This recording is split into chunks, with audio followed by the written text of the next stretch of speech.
Chapter 1400. Dad, I can't figure out why we have to clear the heavenly tribulation. What's the point of clearing the heavenly tribulation? Wuxia was puzzled. The clear sky calamity will easily wipe out a clan. Why can't it maintain the status quo like it is now, where all the clans can coexist and go on expeditions occasionally?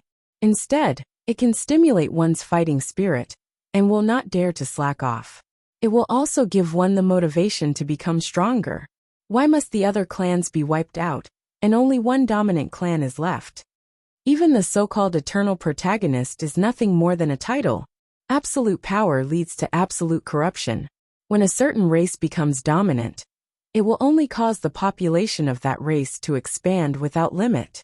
There will be no pressure to survive at all. Perhaps in 10,000 years, or hundreds of thousands of years, it will be difficult to escape the end of a lack of spiritual energy and resources. If something goes wrong, all living beings will step onto the path of extinction. I really can't understand. Wuxia's words were full of distress. Zhuo sighed and said, "How can I not understand this?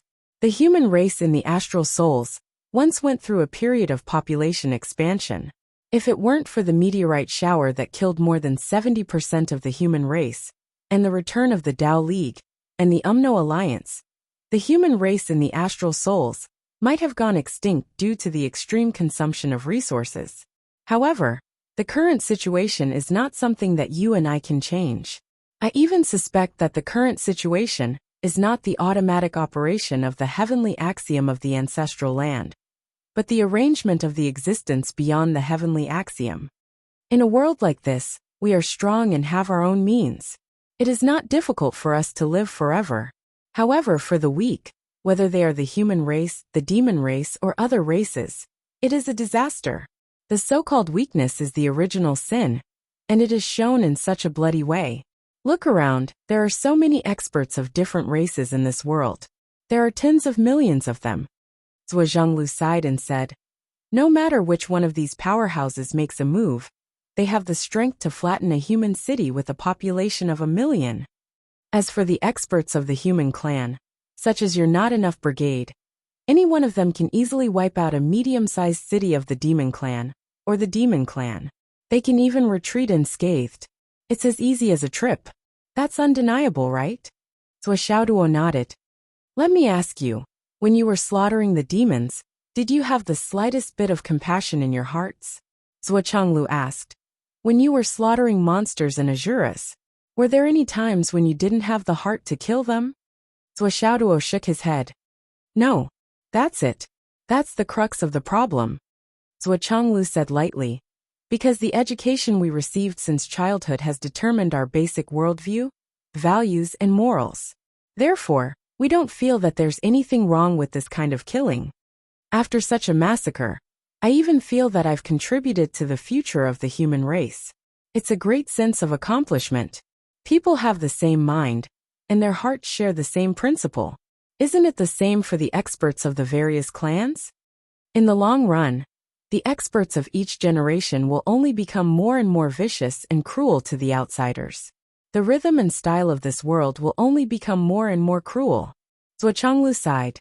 "But what are the sins of living creatures? Is being weak really the original sin? Born without the aptitude for cultivation, can we only be reduced to food hunted and slaughtered in this world? On this point, whether it's the demon clan, or the Azura clan, the root of the problem is the same. We think the demons are cruel, but when we slaughter the cities of the demons, what's the difference in the eyes of the demons? To be fair, when they look at us, they think we're delicious.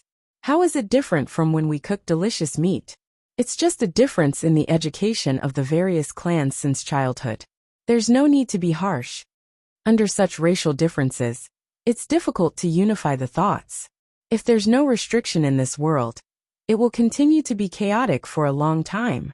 Even if the experts of the various clans join hands and reach a consensus to promote a peaceful situation, it's just a terrifying balance. There's still a hidden danger, and it's just a temporary delay. And this situation is bound to continue until the end of time. Even if there's no cleansing heavenly tribulation, The final outcome will still be the same as the cleansing heavenly tribulation now. A certain clan will be completely strengthened, or they'll exterminate the other clans, or they'll suppress the other clans to establish the absolute right to speak and achieve a de facto unity. This is the inevitable trend, the inevitable result. It is only at that time that we will be able to completely eradicate the problem of becoming food for other races at any time and place, and become extinct. Zhuochanglu let out a long sigh and said, "As long as the two clans coexist in this world, this kind of thing will never be avoided." After such a detailed analysis, at least I'm full of admiration for the powerful figure who went beyond the heavenly Tao and directly started the cleansing heavenly tribulation in this world. Only at the initial stage of the return of the clans, the cruel war that's bound to come can be brought to an end as soon as possible and establish a lasting peace for generations to come. Even if there will be wars in the future, there will be the rise and fall of dynasties, and there will be the change of forces. It will only happen among the clans. And no matter how cruel the war between the clans is, there won't be any bloodshed like before. At least in my opinion, once and for all, this is both a crisis and an opportunity for long-term peace and prosperity. In the future, no matter whether it's the monster clan, the demon clan, the Wu people, or the spirit clan left in this world, as long as the unification is achieved, there will be a developed and civilized society in the future. All kinds of systems, laws, inventions, and creations will appear. Zhuochanglu said, just like the development of the land of astral souls in the past thousands of years. Science, technology, civilization, economy. Our development has proved that although we have developed these things, as long as there is a powerful enemy, everything is meaningless. As long as the enemy comes, the so-called civilization will be gone in a day. Only after the war, after the unification is achieved, and after the redevelopment, can we have a long-term prosperity. Otherwise, no matter how valuable, meaningful, and promising the research results are, they will just be like a flash in the pan, like a bubble in a dream. When a giant demon beast's iron hooves fall, the entire city will be gone. How can we talk about science, technology, civilization, and prosperity? Zhuochanglu said, maybe in the future, we can develop powerful weapons with only science and technology to destroy those giant demon beasts. But for now, it's unrealistic. Of course, the person Zhuochanglu was talking to was not Zhuoxiaoduo himself. He looked at the people around him and said earnestly, the person who set this up doesn't care whether the only race that will survive in the future is human or other races. But we have to care about it, and we have to fight for it. We have to do everything we can. Even if we have to sacrifice everything, we have to fight for the chance that human beings will become the only intelligent race in the world in the future and dominate the world. Although the time limit of the protagonist of this world is not eternal, it doesn't matter if it's hundreds of thousands of years or tens of thousands of years. Isn't it good to have that kind of time? Zhuochanglu sighed. That was true. But in the face of so many opponents, so many legends, to fight for the chance that human beings would be the only winner, it was more than difficult. They had no confidence at all. If that's the case, there's still one more problem. That is, what about those ultimate experts? Li Chenglong, who had been listening carefully, raised the question first. Those people should be very difficult to kill. Or maybe they won't die in battle at all. Everyone nodded. They all knew who Li Chenglong was referring to. Banish them, Zhuochanglu said. What Chenglong is worried about is a problem that we will only face when we reach the end. During this period, the Demon Emperor, Demon Empress, and I have been discussing this problem all the time. That is, where should those eliminated clans go? Since there are ultimate experts in this world in charge, how can they be completely destroyed? Decline is already the limit. However, the decline of a clan means that the clan's luck is not restored. It's a foregone conclusion that they will become weaker day by day. So, in order to ensure that the clan still has room to reproduce, where should they go? Zhuochanglu said carefully, the conclusion that we have come to, or the relatively feasible method, is to use the grotto heaven treasure to carry a small number of the clan's young, and leave the ancestral land to wander the starry sky. The clan's mighty experts will open up a chance of survival for them. Then, they will find a place to settle down. Life and death will depend on luck. However, this ancestral land will not allow them to return. Even then, they will be reduced to the evil clan of the heavenly axiom because of their luck, and it will be difficult for them to survive. In other words, keep your orthodoxy and spirit, but your sect master, and clan leader will have to leave the ancestral land. After the unification in this world, as the ancestral land, there will still be the Western sect, the Jia sect, the Chan sect, the Taoist sect, the Fiend sect, the Spirit sect, the Azura race, the Magi race, and so on. However, there won't be any specific method of inheritance for all of these. They can only keep their orthodoxy and spirit. The real demons, sorcerers, Buddhas, and Taoists, can no longer exist in this world. Even the ultimate experts of each clan will be expelled by the heavenly axiom. Zhuo Changlu smiled faintly. Let this world be dominated by only one clan. Provide the clan with the greatest amount of resources, and let them recover in the shortest time possible. Then they can reproduce and develop. The cycle of yin and yang. This is the true meaning of this clear heavenly tribulation. Everyone murmured slowly. Clear heavenly tribulation. Clear heavenly tribulation. So this is the clear heavenly dharma. Therefore, all the ancient experts have come out to fight for a chance of victory. They want to settle all their grudges at this stage, because this is the last chance. If they miss this chance, most of the ultimate experts will wander to the boundless starry sky. No one knows where they will settle down in the future. They won't have the chance to settle their grudges. These are things that every saint can see. The so-called clear heavenly tribulation is probably like this. From now on, there will be no more conflicts between clans. Only one clan will rule, and the prosperity will last for a long time. Zhuo Changlu said slowly. That's the principle. However, with the strength of human beings, we don't have the confidence to say that we can become the final world dweller. These words made the hearts of everyone present heavy. From now on, there will be no more appreciation for each other, friends from other clans, because everyone will have to fight to the death in the end. Even Xiao Duo's godfather. If in the end, only the Wu people and humans are left to fight, he won't give in. Actually, this clear heavenly tribulation has another purpose, Zhuo Changlu said. What's the purpose? Liberation. Zhuo Changlu said deeply. Liberation of the saints. The saints are inseparable from the heavenly Tao. However, this clear heavenly tribulation has given the saints a chance to break the shackles. Therefore, the saints are the most excited, because this time, they can break free from the shackles. There's no need to expel them. The saints will leave on their own, because they are finally free, Zhuo Changlu said with a sarcastic tone. Everyone was silent. Sure enough, there were gains and losses, and there were joys and sorrows. To the saints, the crisis of extinction was freedom. The flames of war are now approaching this side, Zhuo Changlu said solemnly. You have all cultivated in the Tower of Annihilation for 1,000 years. Your foundation has improved, and you have reached the peak of the human race. So the future of the human race depends on you. Li Chenglong, Long Yuxing, and the others' eyes all lit up. Li Chenglong and the others were not the only ones who were cultivating in the Space Extermination Tower. All the geniuses of the human tribe were cultivating in the Space Extermination Tower to further their studies. At this stage of cultivation, they had basically improved everything that could be improved. There was no room for improvement. As for those that could not be improved, that was naturally the only way. Perhaps in the cruelest battles of life and death, there was still some enlightenment.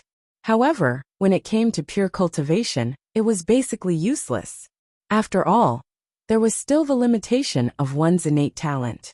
No matter how much one wanted everyone to be like a dragon, it was impossible to make everyone like a dragon in this world. This was the limitation. The majority of cultivators who had reached the Tao integration stage were unable to take another step forward, no matter what they did. Even more people who had reached the ascension stage, or the return to profound realm, were unable to take another step forward. And for such a cultivator with limited talent, even if you forcefully provided them with elixirs and high-level cultivators to help them break through their limits, it would be futile and a waste of resources. After all, even if one broke through the current bottleneck with the help of external forces and went to the next stage, one would still be stuck at a standstill. The innate shackles were always there. If one couldn't pass it once, he wouldn't be able to pass it again. In such a dangerous situation, there was no chance to look for personal opportunities. If one couldn't pass it, there would naturally be others to take over. Whoever could do it would take over.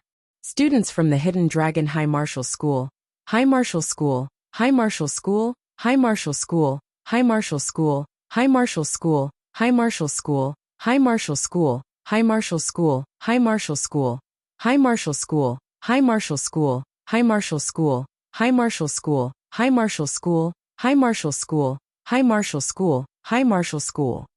Phoenix City. Qin Fangyang was holding a beautiful little girl in his arms as he strolled around the campus with a warm smile on his face. When the students and teachers saw him, they stopped in their tracks and bowed. "Hello, Principal Qin." "Hello, hello." The little girl was still struggling, so he put her down on the ground. Then she took off on her two short legs and ran quickly on the ground. This, what does this mean? Li Changjiang was dumbfounded and didn't know what to do. "Last night, the minister sent me a message." Qin Fangyang smiled faintly and said, "The final battle is about to begin. I need to rush to the front line. From now on, the second high school of Phoenix City will be entrusted to you." Li Changjiang and Hu Ruoyan were stunned when they heard this. "The final battle is about to begin? Look after Qingyue." Qin Fangyang smiled and said, "We will win. We definitely will." Li Changjiang's eyes flashed with anxiety. He said, "But you've been looking for the reincarnation of the old principal. You haven't found it yet." Just like that, Qin Fangyang smiled bitterly. "This is all fate. Let's not look for it. We'll talk about it after the battle. Alas, even if we find it now, what can we do? It's just adding to our troubles. If I'm still alive after the battle." Qin Fangyang forced out an amiable smile. Suddenly, a wave of sadness surged from the bottom of his heart. He paused and tried to restrain himself. He said quietly, "If I'm still alive after the battle, we'll talk about it. If I'm dead, then don't mention it. Changjiang, you don't have to say anything. Tonight accompany me until we're drunk." After saying this, Qin Fangyang raised his wine cup and drank it in one gulp. In the blink of an eye, it was already past midnight. Li Changjiang, who couldn't hold his liquor, was already drunk and unconscious. Qin Fangyang quietly stood up. All the luggage was already prepared and placed in the space ring. Everything that needed to be arranged had already been arranged. In the past few years, he was only the headmaster in name. Everything was still managed by Li Changjiang, who was in charge of the school's operations. Qin Fangyang was like a guardian deity in the school. If he left now, it wouldn't affect the school's operations at all, and there wouldn't be any chaos either. Just as he opened the door, a voice suddenly sounded. "You're leaving now?" It was Hu Ruoyan who spoke. Qin Fangyang didn't turn around. He said, "Yes. I have something to ask you." Hu Ruoyan said softly. "Qingyu, are you the reincarnation of the old principal?" Qin Fangyang smiled faintly and said firmly, "No." The two of them were speechless for a long time. After a long while, Hu Ruoyan handed over a spatial ring. "Everything in here is Phoenix City's specialties, tea leaves, snacks, and second high school emblem. There's yours, as well as little duos and chunglongs. Each item has its own name, and you can hand it over according to the person's name. Teacher Qin, please take care of yourself." Qin Fangyang reached out and took the ring. He laughed. "If I don't die, I'll definitely come back and be the principal again." Before he finished speaking, he pushed the door open and was already high up in the sky in a flash. Hu Ruoyan quickly chased after him. In the sky, there was a full moon, and its clear light shone over the entire world.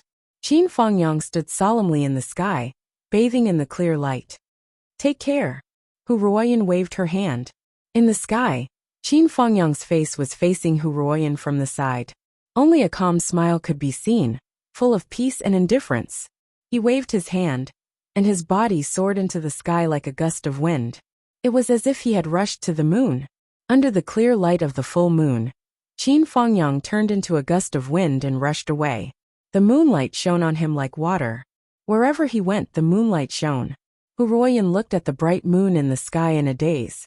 The clear light shone over the mountains and rivers for thousands of miles. Wherever the wind passed, it flowed over the mountains a few times. She suddenly remembered the poem that the old principal wrote back then. A man's ambition in life is to fight in a mighty city, shouldering the responsibility of the country, more than love. After parting today, I'm not drifting to the ends of the world. My heart is like the bright moon, shining on you every night. Qin Fangyang rushed all the way under the moonlight. Suddenly, he reached the peak of Phoenix, turning around and suddenly appeared. He turned around and took a deep look at the lights of Phoenix City behind him. In his heart, there was an endless reluctance. He raised his head and looked at the full moon in the sky. My heart is like the bright moon, shining on you every night. Qianqian, I miss you so much. Qin Fangyang murmured softly. He reached out and took out the red spider lily from his chest. He looked at it for a long time. Finally he sighed. Then he circulated his energy. With a crisp bang, the jade bottle that was as hard as black gold shattered. Along with the red spider lily in the bottle, it turned into powder that filled the sky and scattered all over Phoenix, turning around. This battle, there's no chance of survival. Our love is deep but shallow. There's nothing I can do. Qianqian, I'm leaving. Under the moonlight, Qin Fangyang did not even look back. With a low roar, he tore through space and disappeared in a flash. In the distant space, Duobao pointed his sword at Buddha Ronding's throat from afar and said calmly, Buddha of the past, have you regretted what happened back then? Randang said calmly, the past is the past. The past is over. What's there to regret? In that case, what if I use your corpse to pay the karma of the disciples of Jie school? Since I lost, everything is naturally feasible. There was a hint of loneliness in Ronding's expression as well as worry. The death of a corpse meant that he would never have any hope of becoming a saint in his life. However, it was a fact that he had lost to Duobao. He could only admit it if he did not want to. Beside him, Yun Xiao, Gui Ling, Wu Dang, Wu Yun, and the others looked happy. Today they could finally seek justice and come to an end. Back then, Randang was in Chan's school and his heart was in the West. Among the disciples of Chan's school who had entered the West, Randang was the most loyal. Because of that, he became the Buddha of the past among the three Buddhas. Countless disciples of Jie school died tragically in Ronding's hands. Now he had finally settled the karma. Yun Xiao was happy when she saw Randang leave. However, she was still indignant. Why didn't you just kill him? With his cultivation level, it's not worth it to only kill one of his good corpses. Not to mention that he won't vent his anger smoothly enough. He will most likely still cause trouble in this calamity. Duobao handed the 24C calming divine pearls and the treasureful money to Yun Xiao and said, keep these. Then he explained, to us, killing one of his good corpses is already the limit. He is ultimately the past Buddha of the Western sect. If he goes overboard, it will only cause the backlash of the Western sect. However, if we don't kill him, there are still too many people who will not let him off. There's really a lot of karma that Randang has over the years. It's better for others to do it. As soon as the Great Tribulation begins, I'll kill one of the three Buddhas of the Western sect. I'm really worried that I'll bring unexpected variables to master. This time, the heavenly tribulation will sweep through the various races of the heavenly circuit. I'm more willing to have fewer variables. I don't want to trigger extreme events in the early stages of the heavenly tribulation. Duobao sighed. He was also one of the three Buddhas of the Western sect. As a former Buddha, he was almost the existence closest to a saint.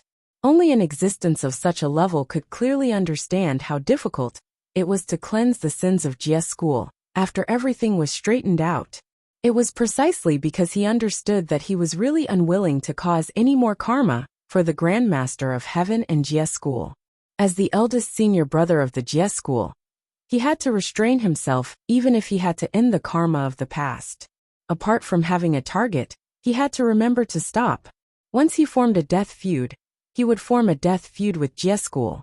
Under the heavenly tribulation, he would not rest until he died. To be honest, I want to leave this world with master, junior brothers, and junior sisters after resolving the karma of the past. We won't cause any more trouble. Think about it. The Punglai Immortal Island, the Golden Ao Island, and the Cloud Immortal Island. The 3 islands would gather and carry the entire Jie school to transcend this world and travel the galaxy. How satisfying would that be? Duobao sighed and said, after so many years, I've been scheming and scheming. It's really too tiring. He looked at the boundless starry sky and sighed. Senior brother has been tired all these years, Yun Xiao. The disciples of the Jie school were all silent. Tears could be seen in their eyes. Yes, it's really too tiring. Yun Xiao held the sea-calming pearl in her hand lovingly.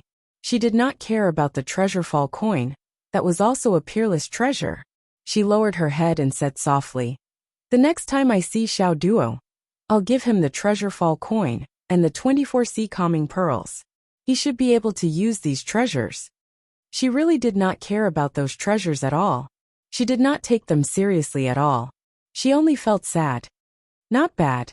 It's a good idea to give it to junior brother Xiao Duo. Duobao smiled warmly and said, it seems that junior sister Yun Xiao has a good impression of this kid. Yun Xiao smiled. It's not just good. Let's not talk about him saving me from the Qilin cliff. Let's just talk about how he tried his best to stop me from killing Luya when I went to the Demon Emperor Palace to take revenge. He avoided a huge karma. Hiss. Duobao took a deep breath and supported his forehead with one hand. He smiled bitterly. You actually went to the Demon Emperor Palace alone. Moreover, you challenged Luya in front of the Demon Emperor. Why didn't you wait? Let's go together. We can take care of each other. It's so risky for you to go alone. Even if the Demon Emperor is unwilling to lower himself and suppress the weak, with just an order from Luya, the demons will attack together. How many lives do you have to return? Duobao reprimanded. Yun Xiao smiled foolishly. At that time, I was blinded by hatred. I really didn't think too much. After meeting Master in the Green Turing Palace, I felt that karma had been settled. The anger that I had suppressed for so many years suddenly surged. I could no longer suppress it. I was so hot-headed that I rushed over. Under the calamity, there will always be dust that will disturb your heart. In the future, you have to think more. You can't be so rash. Duobao lectured. Now the demons are involved. Our Jie school only wants to settle the karma in this calamity. We also have the means to deal with the end of the heavenly tribulation. There's no need to participate too deeply in the heavenly tribulation. However, if we kill the 10th prince, Luya, I'm afraid we will really fall into it. Yun Xiao lowered her head and listened. Let's go. In the next round, let's find Guang Qingzi to settle the score and settle the karma. Alright. After finding Guang Qingzi, we'll look for Zhu Lusan. He's even more hateful than Guang Qingzi. As for Ci Hang, Wen Shu and Pu Xian, forget it. However, we have to let them release their enslaved junior brothers. Yes, the disciples of Jie school turned into the wind and left. On the other side, the heavenly lord of primordial beginning, who was riding the 9 dragons Agarwood chariot, arrived at the Green Turing Palace. I want to leave. Are you willing to go with me? The Grand Master of Heaven frowned and said, I still need to settle the karma. I need to delay it for a while. What karma? Can you not roll your eyes? You worry too much. We're all like you. Apart from beating up our brothers, we're sleeping. Really, we don't have to worry about anything. That's because boss hit you. What does it have to do with me? The Grand Master of Heaven snorted and said, before boss left, he left a note for me to settle the score with you. How can there be no reason? As he spoke, he proudly took out the note. However, the moment he unfolded it, he felt as if he had been struck by lightning. The primordial beginning sneered at the side. What did boss leave behind? The Grand Master of Heaven's hands trembled. Suddenly, he roared and shattered the note. He shouted sternly, Old man, don't let me see you again. I want to fight you to the death. I won't rest until I die. He was so angry that he had gone mad. He had been a saint for tens of millions of years, but he was actually defeated by a blank note. Yes, it was a blank note. There was not a single word on it. The words "go and find second brother for what happened back then" had disappeared at some point in time. The primordial beginning sneered. "I told you that you have no proof." The Grand Master of Heaven was fuming. After so many years, everything had changed. Only the situation of him being the only one who was at a disadvantage had not changed. "You're leaving now. Aren't you going to bring your disciples and grand-disciples with you? There are only a few that can be taken away due to the entanglement of grudges. However, you have to take some away. Otherwise, how can your Tao teachings continue? Of course I have to take them away. But what about your Jie sect? Duobao wants to connect the 3 islands as one and use it as a vehicle to travel the galaxy in the future. That's thoughtful.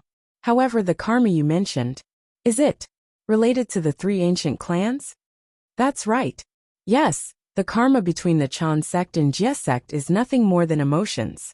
After so many years of training, what's there to be unhappy about? The Phoenix clan seems to be scheming against that girl.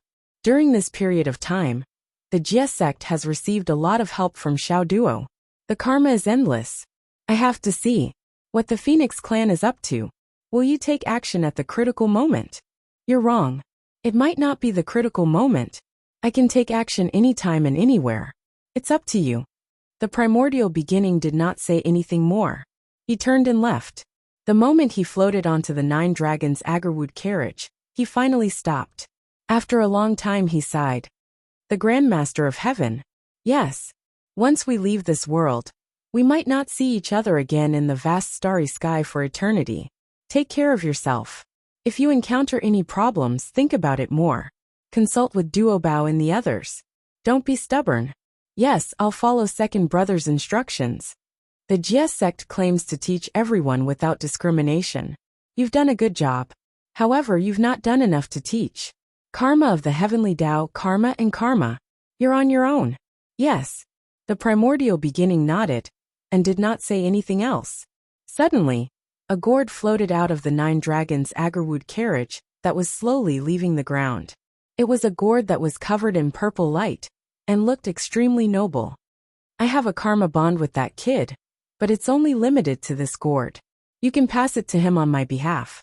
Back then, I was excited when I saw the gourd and obtained it. However, I owed the gourd vine karma. Today, the karma is clear. We have nothing to do with this world anymore. Tong Tian had just received the gourd when the 9 dragons agarwood carriage disappeared into the vast starry sky. Tong Tian held the gourd in his hand and stood at the entrance of the green touring palace. He looked lost. He knew that his second senior brother was only here to bid farewell. After parting today, they would never meet again. However, in his heart, he was happy for himself and for the Jade Pure and Grand Pure ones. Because, today, he had truly broken free from the shackles of the heavenly Tao. From now on, he could fly freely in the sky and swim freely in the sea. "Second brother, take care," Tong Tian said softly. "In the future, we'll definitely meet again. Don't forget that you haven't paid me back what you owe me. The 3 of us are bound together. We won't rest until we die." In the starry sky, the primordial beginning, who was about to reach Mount Kunlun, smiled mysteriously. "Silly, you keep repeating the same sentence. Do you think I don't understand?" In front of the cave of the Jade Void, Ci Hang, Wen Shu, and Samantha Padra wore their usual Taoist attire. They looked otherworldly and otherworldly. The 9 dragons agarwood carriage stopped. However, the primordial beginning did not come down. He looked at his 3 disciples through the curtain without saying a word. The 3 of them knelt on the ground. "Greetings, Master." The primordial beginning still did not say a word. The 3 of them knelt and kowtowed 9 times, causing the ground to make thumping sounds. From the beginning to the end, the primordial beginning, who was on the agarwood carriage, did not say a word. The curtain fluttered slightly. "Today I bid farewell to you, Master." The 3 of them cried. "In the future, the galaxy will be ethereal, and the heavens will look at each other. I'm unfilial if I can't serve you, Master." There was still silence in the agarwood carriage. "Master." The 3 of them knelt for a long time. After a long time, the primordial beginning finally spoke. "Go. Be good in the future." "Yes, Master." "Thank you, Master." Leave Zhu Sun and Randang behind. Yes. The three of them knelt on the ground and mustered their courage. Master, I want to see you again. Please fulfill my wish, Master. The primordial beginning said leisurely. So what if you see me? So what if I don't see you? After a moment of silence, he said, Go, go, go. The three of them looked sorrowful. However, seeing that the curtain of the agarwood carriage had no intention of fluttering, they knew that their master had made up his mind. They could only kowtow a few more times before standing up. Disciple will take his leave. From now on, morning and evening, I will always wish Master good fortune and peace. The three of them looked back 3 times with every step they took. After a long time, they finally left the Jade Void Palace.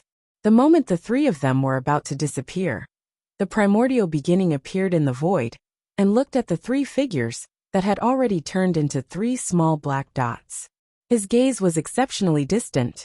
In the distance, Si Hang and the other 2's bodies suddenly trembled. They stopped abruptly on the cloud and knelt down. Master! They hurriedly looked up. They saw clouds rising in front of them. The entire Kunlun mountain had disappeared. The 3 of them could not help but feel sorrowful as tears fell from their hearts.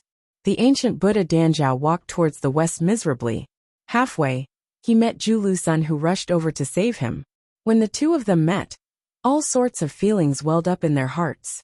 They sighed endlessly and headed towards the west earth together. Suddenly, a ball of auspicious clouds in front of them surged.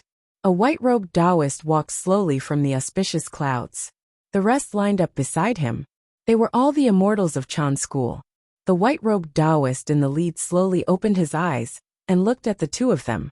He said calmly, Buddhas, how have you been? When the 2 of them heard that, their expressions changed drastically. Ever since they betrayed Chan school, the existence in front of them had been their lifelong nightmare. It had never changed. Ever since the day they left, the primordial beginning saint of the Jade Clear lineage had never seen the 2 of them again. After so many years, although he did not say it on the surface, as time passed, the huge rock in his heart became more and more loose. He subconsciously thought that the primordial beginning was magnanimous and had probably let go of this matter long ago. After all, a saint could not be bothered with such small matters. It was understandable that he never expected that he would encounter the heavenly tribulation of the clear sky here. Moreover, the first sentence he said was such a heart-wrenching sentence. Buddhas, how have you been? In Randing's ears, those words automatically evolved into another meaning. Are you happy stealing from me? Randang cupped his hands and bowed. Greetings, senior brother. Primordial beginning slowly shook his head. I can't accept it. Randing's expression turned bitter. Zhu Sun slowly knelt down. Master. Primordial beginning slowly shook his head. I can't accept it. I can't accept it. Zhu Sun knelt and did not get up. Primordial beginning said softly, The calamity has arisen. I should abandon this chaotic world and leave. I will not return this time. Before I leave, I have a lingering concern in my heart. I can't escape it. I specially came to end the karma with you. I hope that we will no longer have any disturbances. That's all. 666. Chapter 1401. Randang sighed. He should have thought of it. The heavenly tribulation this time was a tribulation for all living beings. However, it was a relief for saints. Saints were with the heavenly Tao. While they were indestructible, they were also restricted by the heavenly Tao. There were naturally many things that could not be done according to their wishes. Now that the heavenly Tao was in chaos, the heavenly tribulation was clearly a special existence that exceeded the ordinary tribulation. To saints, this might be the only chance to escape the restraints of this world. From then on, he would be unrestrained and free. Therefore, not long after the Grand Pure One returned, especially when he sensed that the human race was still protected by someone with great luck, he immediately transcended with his disciples without any reluctance. That was because this opportunity was the only opportunity since the creation of the world, and the saints were guarding the destiny of the various sects. Now primordial beginning was about to leave. However, it was understandable that the primeval Lord of Heaven wanted to get rid of the last bit of karma before he left. However, It was a completely different matter when the person involved in the karma was involved in it. Although Primordial Beginning spoke tactfully and was not angry at all, the two of them knew very well that the karma between the two of them and the Primordial Beginning Saint was huge. Fellow Taoist, the past is over. Why pursue it? Fellow Taoist, you have already made up your mind. There's no need to continue fighting. If you don't obtain more karma, it won't be beautiful, Randang said in a low voice. It had to be said that although it was an eloquent argument, it was possible for him to stop from the perspective of the past of Primordial Beginning. If I still want to stay in this world, I should not leave such karma, Primordial Beginning said calmly. However, I've said previously that we won't meet again after leaving this time. If I don't settle the matter back then, it's inevitable that time will pass. How can my thoughts be clear? Primordial Beginning smiled. In that case, I have to ask the two Buddhas to fulfill my wish. Randang said dejectedly. What do you want? Primordial Beginning cupped his hands. The journey to the galaxy is long. I still lack a bright lamp to look after the path ahead. Randang's expression was tragic. However, he extended his hand, and a flame suddenly appeared in his palm. Upon closer inspection, it was a small lamp. The flame flickered weakly, but under the blow of the nine heavens' astral wind, it remained motionless. It seemed to be eternal. How is it? Thank you, Buddha. We will not meet again in the future. Goodbye. Randang left hatefully. Losing half of his natal divine lamp was equivalent to losing 80% of his cultivation base. Without billions of years of hard work, he would not be able to regain it. Primeval Beginning's move was equivalent to breaking his bones. Yuan Shifu looked at Zhu Lusun Buddha again. Guangqingzi, who was behind him, could not help but take a step forward. Master. Yuan Shi waved his hand to stop him from pleading. He stretched out his hand and grabbed a white light from Zhu Lusun Buddha's body. He said, I'll take one of your 3 flowers and a piece of auspicious cloud to end the karma of the past. Is that okay? Zhu Lusun knelt on the ground and cried out in grief. Master! But there was no reply. When he looked up, all he could see was emptiness. Taoist thunder, and the others felt as if they had been abandoned again. Half a year ago, their ancestors had instructed them to gather the geniuses of Taoism. Furthermore, the more the better. Taoist thunder was overjoyed. He spared no effort in searching the entire Tao League continent, gathering 9,990,000 people. When I woke up this morning, I realized that it was gone. Everything was gone. All of the cave dwellings in the divine mountains had vanished. Even the auspicious clouds in the sky above the Tao Alliance were showing signs of crumbling. Only a few of them remained, drifting about feebly in the air. Where are they? Taoist thunder rushed to the 3 pure halls like a madman. Where did they go? He saw that his other brothers were all standing there in a daze. Facing his question, there was only dead silence in their eyes. Where are they? They're all gone. They've all been taken away. Then what should we do? A letter shone with golden light on the table. Taoist Thunder's body trembled. For a moment, he did not dare to open the letter. He only felt desolate and disheartened. This was a farewell letter left by Perfected Yuding. The content of the letter was unexpected, but it also seemed to be within his expectations.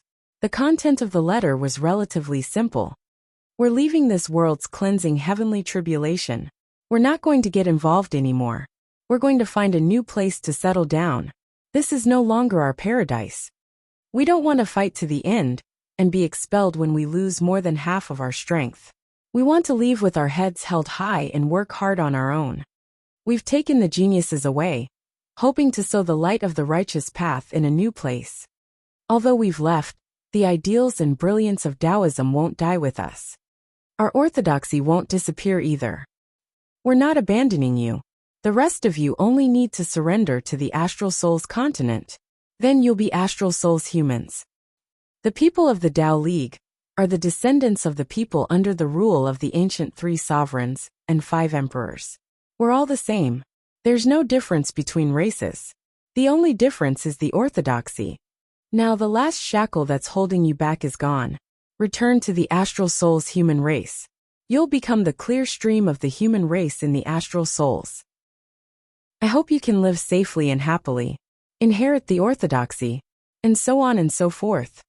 At the end, there was an apologetic farewell, as well as a large pile of high-grade cultivation resources and pills. However, in Taoist Thunder's eyes, all of this was meaningless. After reading the letter, his heart had already turned to ashes. Previously, many ancestors of the Tao League reappeared in the mortal world and instantly took back the old site of the Tao League continent. Everyone in the Tao League was overjoyed, thinking that they could rise again and dominate the ancestral land.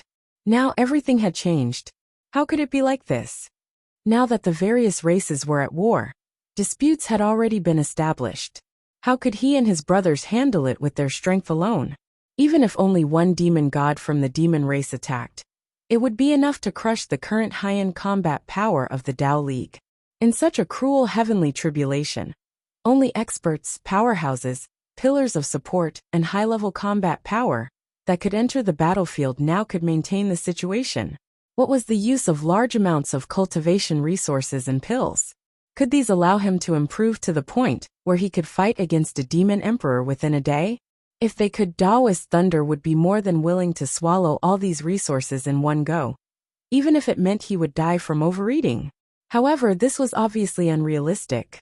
We stayed here alone and fought for tens of millions of years. After waiting for so long, you finally came back. Then, after you came back, this place became the most extreme battlefield. After a round of crazy battles, the entire continent was devastated. The original population of 100 billion fell to 10 billion. Then, you guys just patted your butts and left, taking so many cultivation seeds with you. Taoist Thunder and the other 4 felt like crying, dejected and disheartened. Overnight, we actually returned to the point where we had no one to rely on. We were even worse than Zhuchanglu. From the beginning to the end, he didn't have anyone to rely on. What kind of backing was he? He just clenched his teeth and fought. But he still managed to create the most peaceful and prosperous era among the various races. Regardless of whether it was just for show or not, at least the Astral Souls humans were really peaceful. No one came to invade them. But what about us? We were always their leaders. We were one level higher than them. We thought we were more than one level higher than them. For so many years we were like that. But now, especially in recent years, how come we suddenly couldn't defeat them? Then, the gap between us grew bigger and bigger. We couldn't even catch up to them anymore. We waited so long for our ancestors to come back. We could finally show off our strength again. But they left again. And they want us to surrender to them. And become Astral Souls humans? Become a clear stream of the Astral Souls humans. What the hell?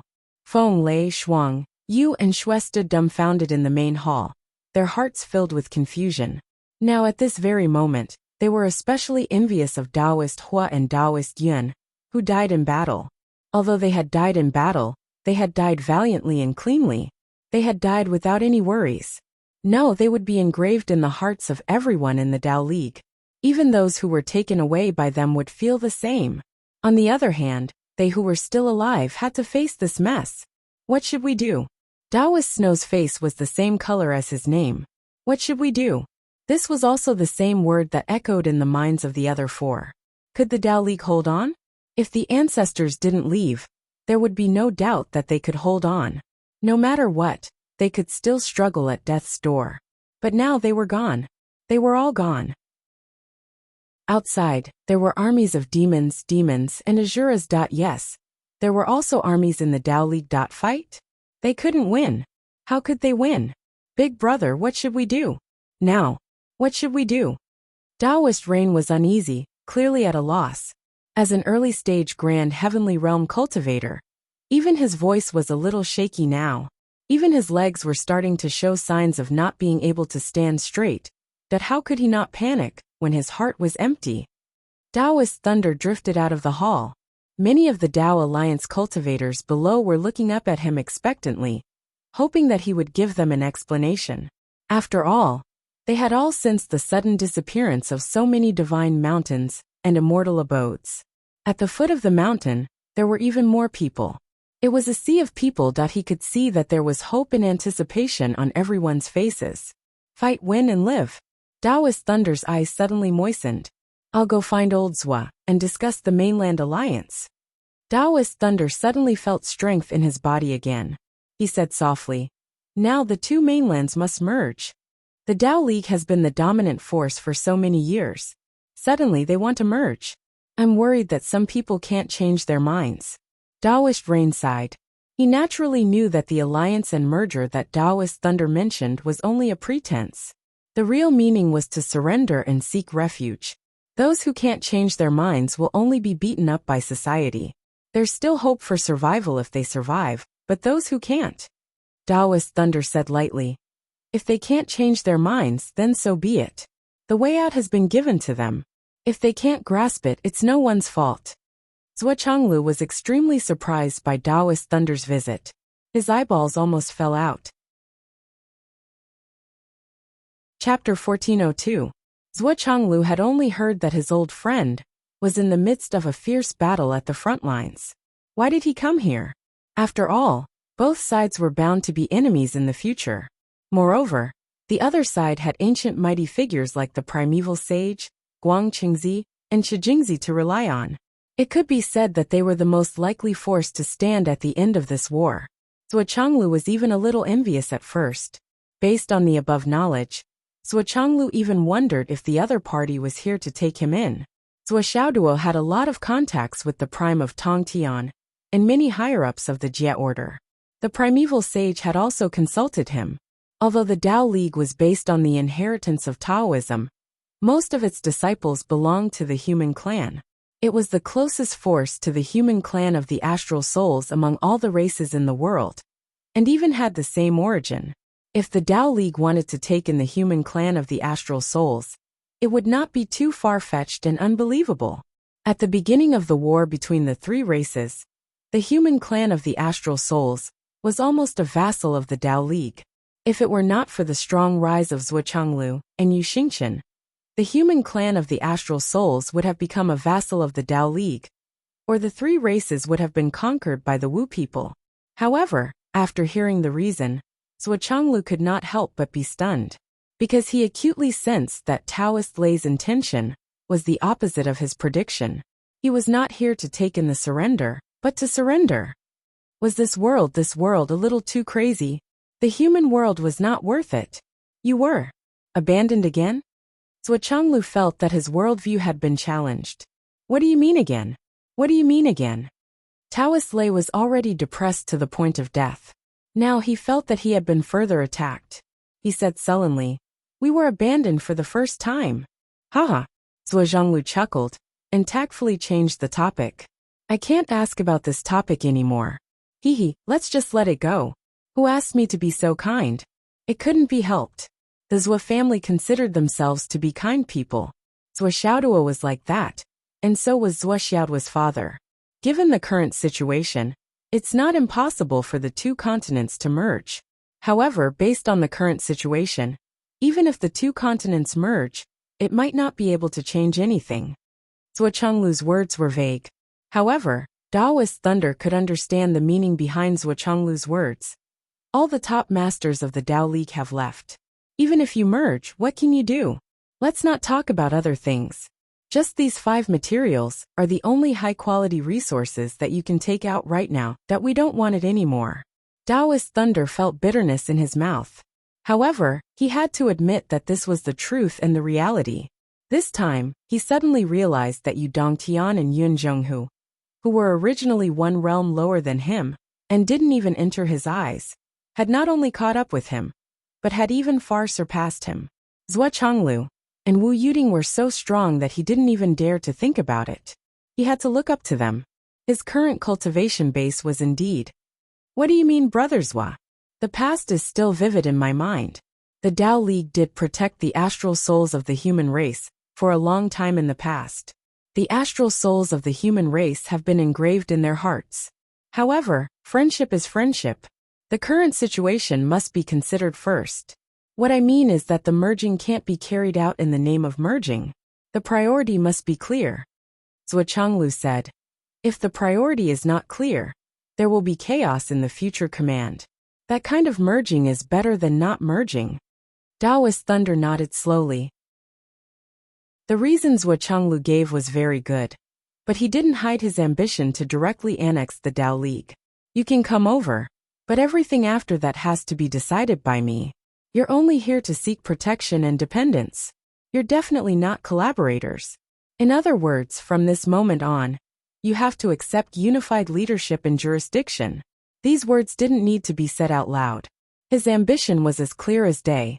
However, when he thought of the eager and expectant eyes of the billions of people in the Tao League, those innocent lives. Taoist Thunder's face seemed to have aged tens of thousands of years.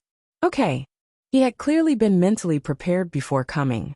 However, when he really heard it and decided it himself, he still found it hard to accept. At this moment, Yun Zhonghu rushed in like a whirlwind. A war has broken out between the demons and the Wu people and the Western sect. The spirit race has also been involved. Zhuanglu was taken aback.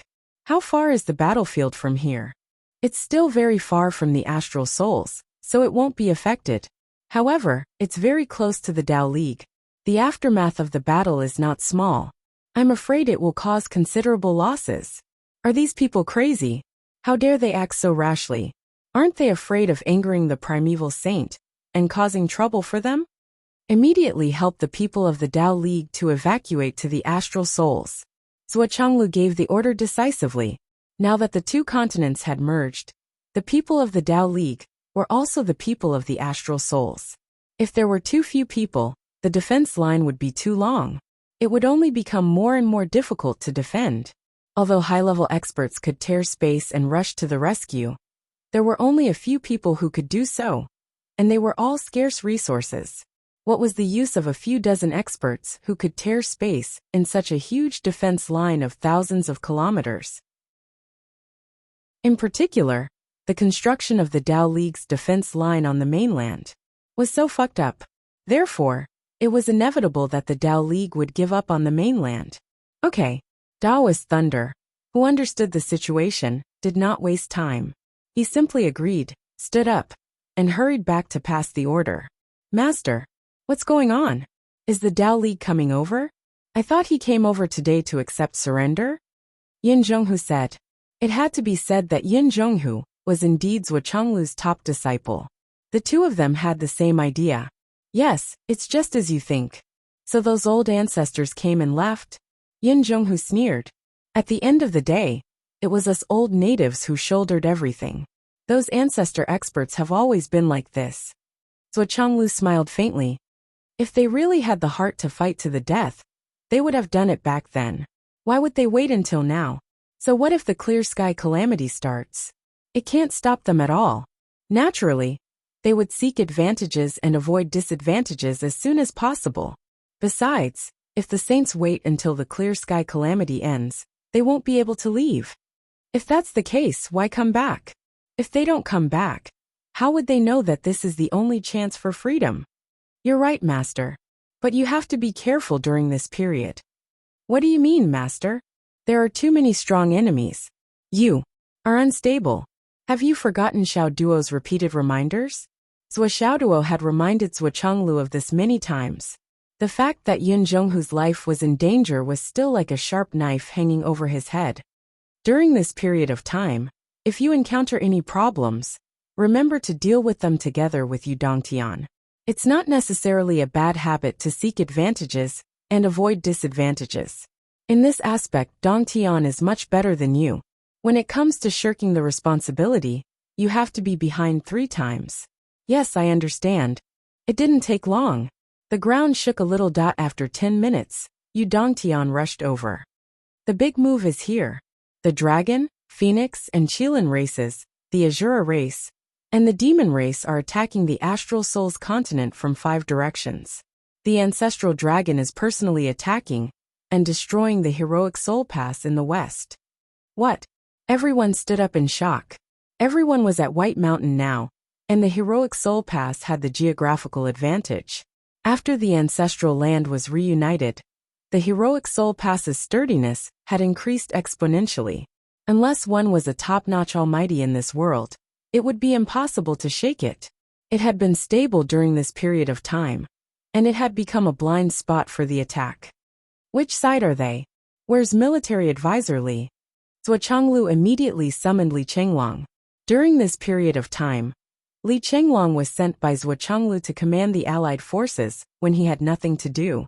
Although the Astral Souls continent didn't suffer a large-scale attack, Li Chenglong secretly commanded the troops and did a lot of sneaky things.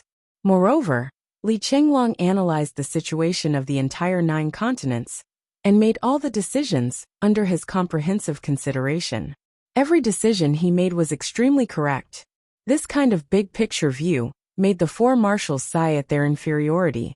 After all, everyone was originally in charge of their own affairs, and they could control the area under their jurisdiction accurately. However, if the area suddenly increased by a few hundred times, it was really beyond their power. Moreover, the 4 marshals' knowledge of high-end combat power was not as accurate as Li Chenglong's. Therefore, although this kid wasn't officially appointed, the actual position of military advisor of the Allied forces was already on his head.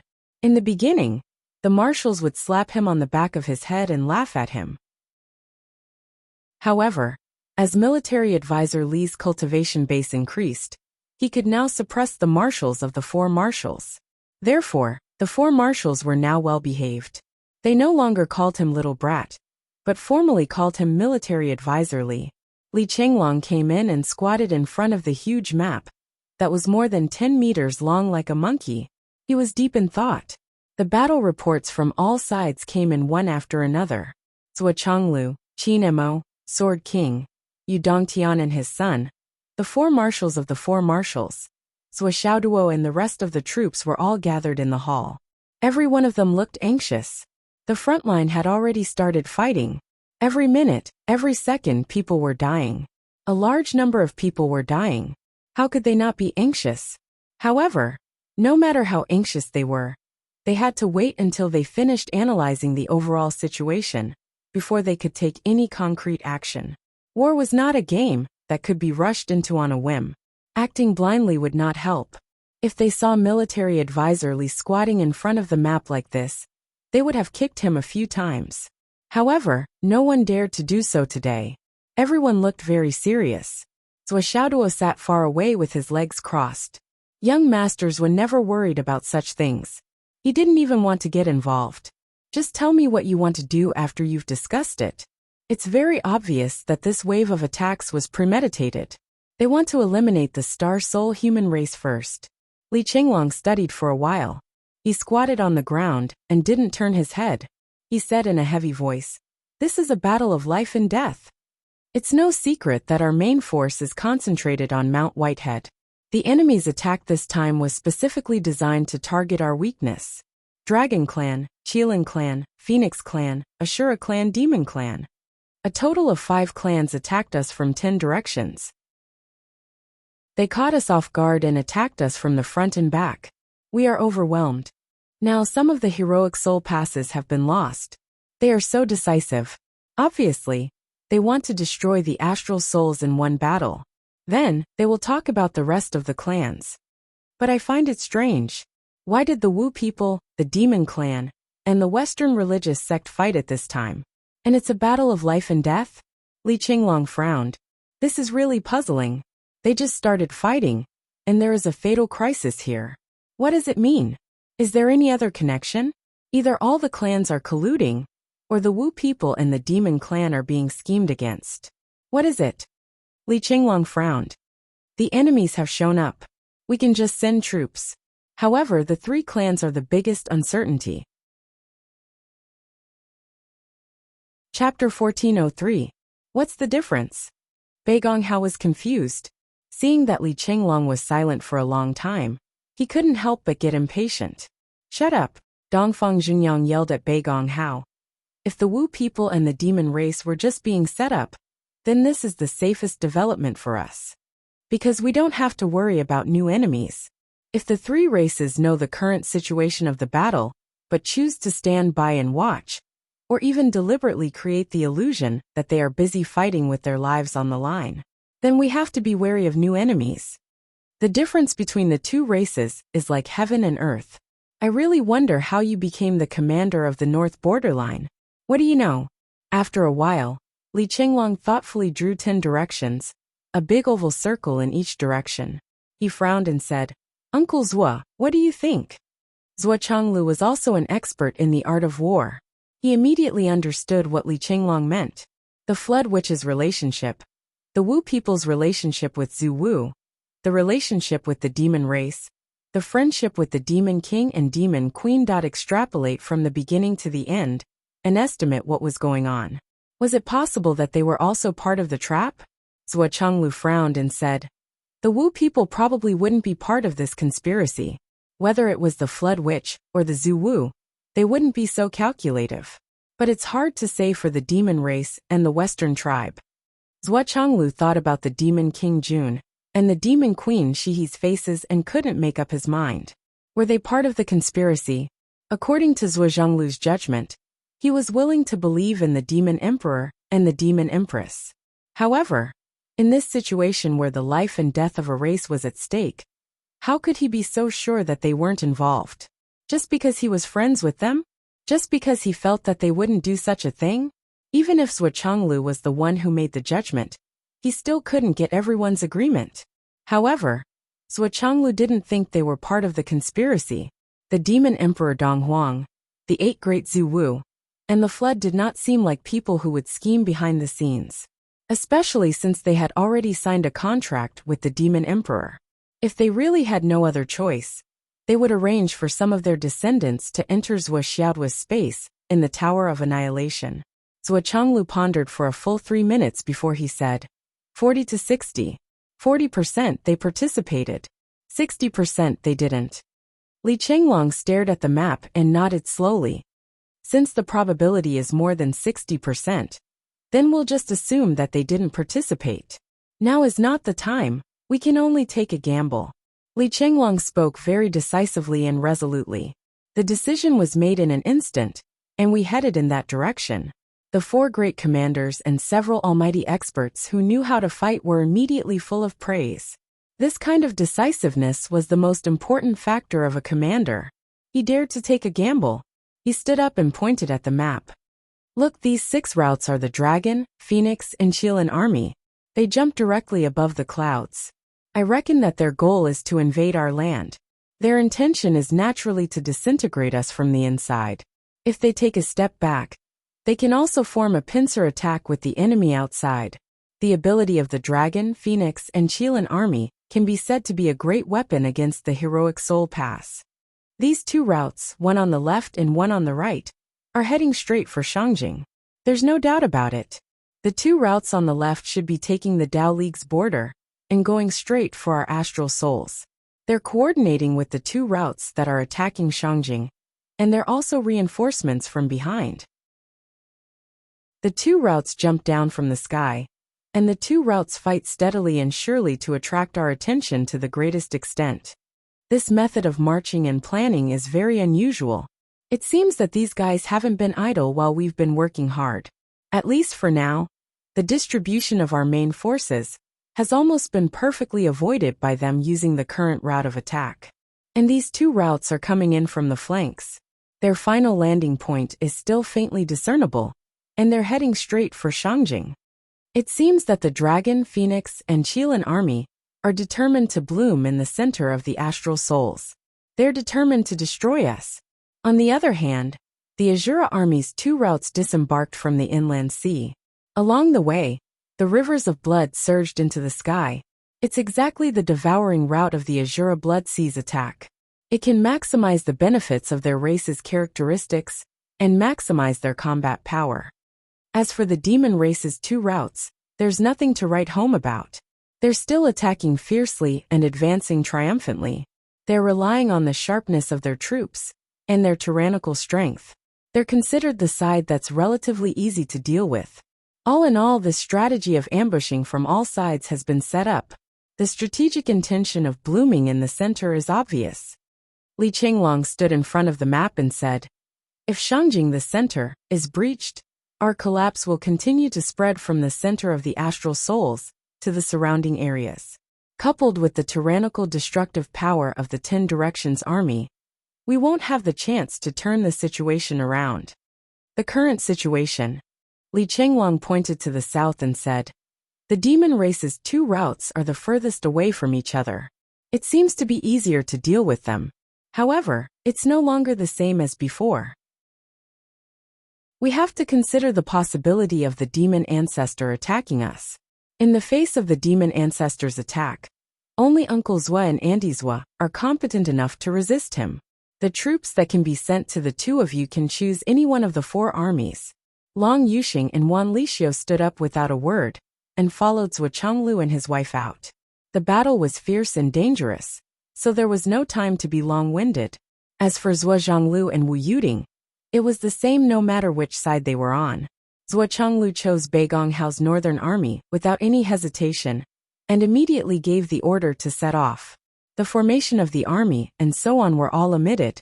The most important thing was to intercept the demon race's army as soon as possible and stop their momentum.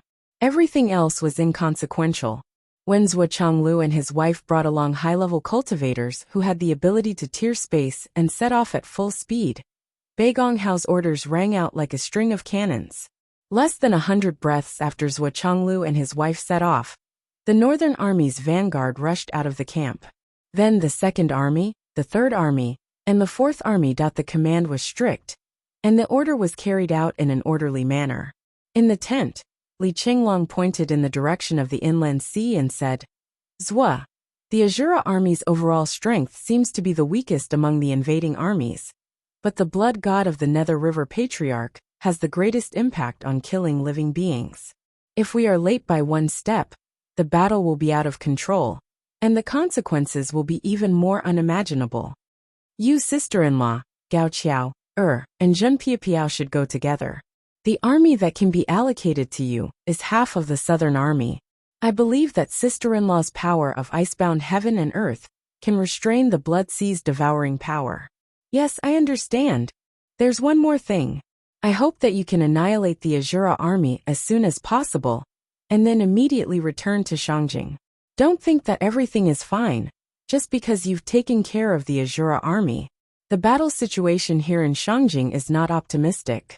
The two of you attacking the Azura army together is using the strong to suppress the weak. It's also the only advantage we have in the current battle situation. I understand. We will finish off the Azura army as soon as possible and rush to Shangjing's rescue."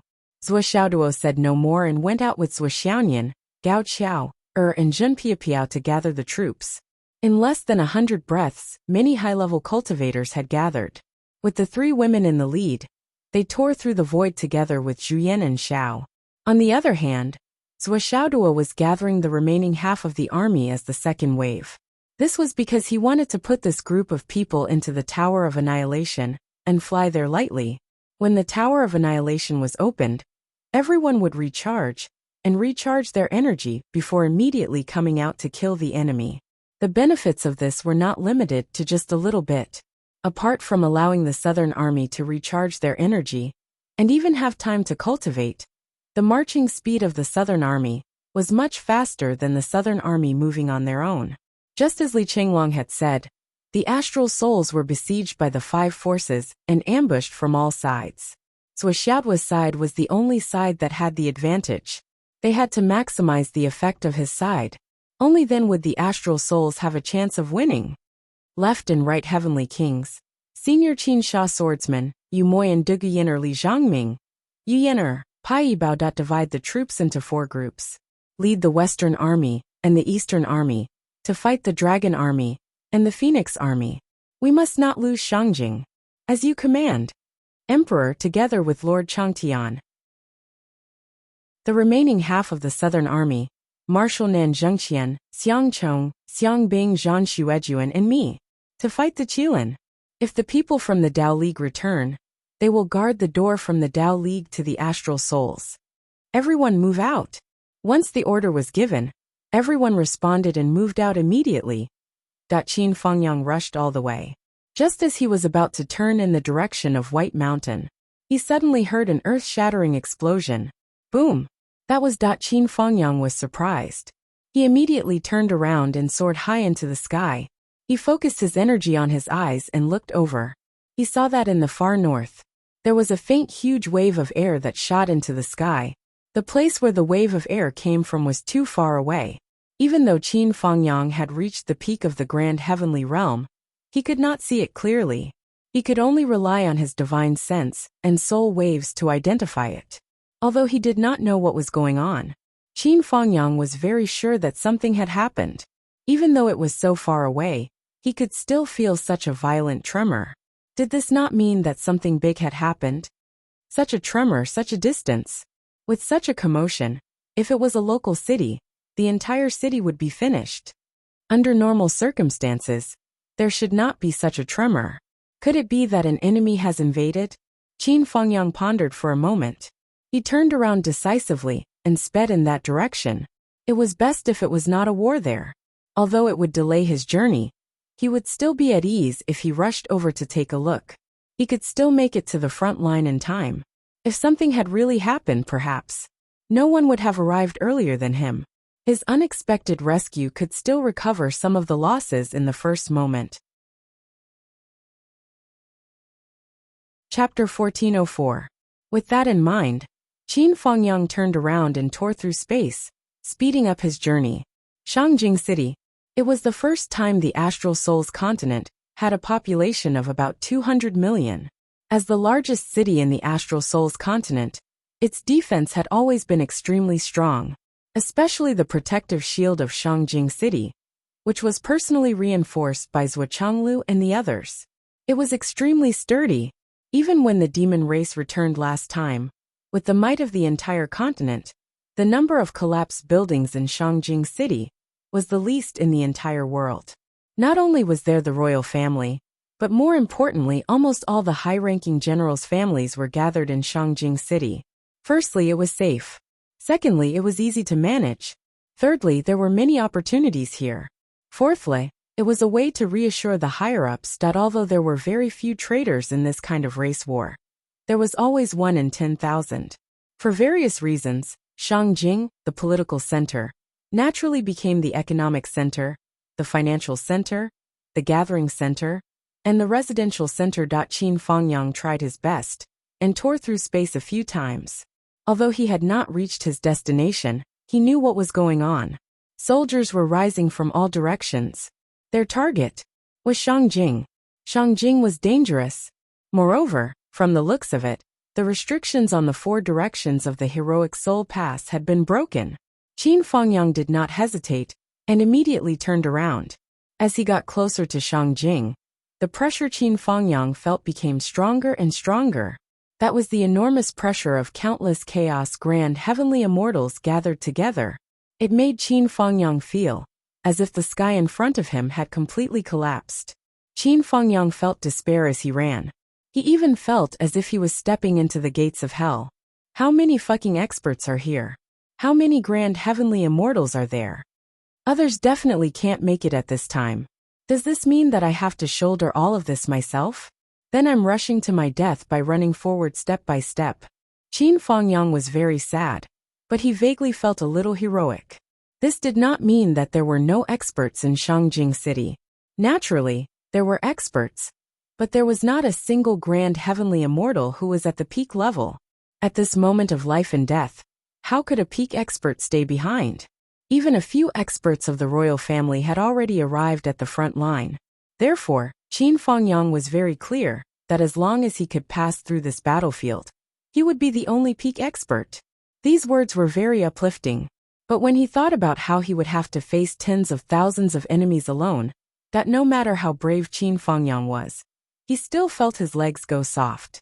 He wasn't worried that he wouldn't be able to block it, nor was he worried that he wouldn't be able to win, because he knew very well that it was simply impossible. However, he was worried that after he died in battle, what would happen to Shangjing if the minister and the others couldn't arrive in time? What about the billions of astral souls? Qin Fangyang felt the cold wind blowing on his face, his eyes filled with determination. His feet also became faster and faster. He clearly knows that he's courting death this time, but he's still running faster and faster. Qin Fangyang said self-deprecatingly, "I'm also a freaking talent. Is there any other way? To stall for time while delaying the enemy?" He arrived in Shangjing in a flash. Qin Fangyang was dumbfounded. So it wasn't 4 enemies but 6. He had miscalculated 2 paths. Fortunately, these 6 enemies had a common flaw. None of them had reached Shangjing, although they were only a few hundred miles away. But if they hadn't arrived, they hadn't arrived. In these 6 directions, there were no less than 30 heroic soul passes in each direction. Peak experts could bypass them, but it was impossible for a large group of people to do so. Therefore, they had to destroy those heroic soul passes first. Only then could the large group of people drive straight in. And the meteor shower in the astral souls for thousands of years had created a strange phenomenon. There was no one in the suburbs. All the humans were in the big cities. Therefore, there were almost no casualties among humans or ordinary residents. However, the 6 armies had arrived. Qin Fangyang directly let out a long roar and flew above the protective shield of Shangjing. He only felt a sense of heroism in his heart, a sense of excitement. He understood that 1,800,000 of his comrades had already perished and their Tao vanishing. Each brave soul mountain pass was guarded by 10,000 regular soldiers.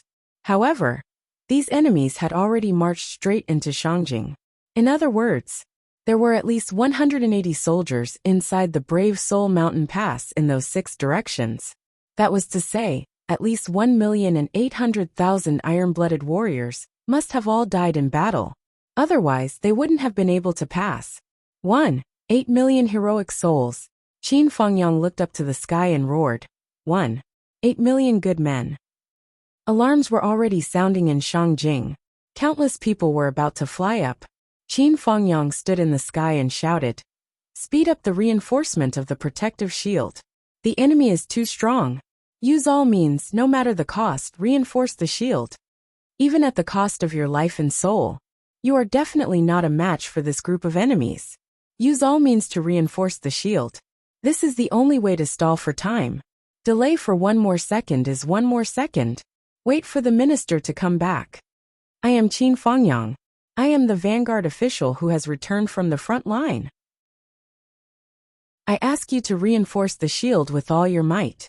The minister is already on his way with the army. We only need to buy a few minutes. Do you hear me?" Qin Fangyang's roar shook the entire Shangjing. His voice was firm and determined.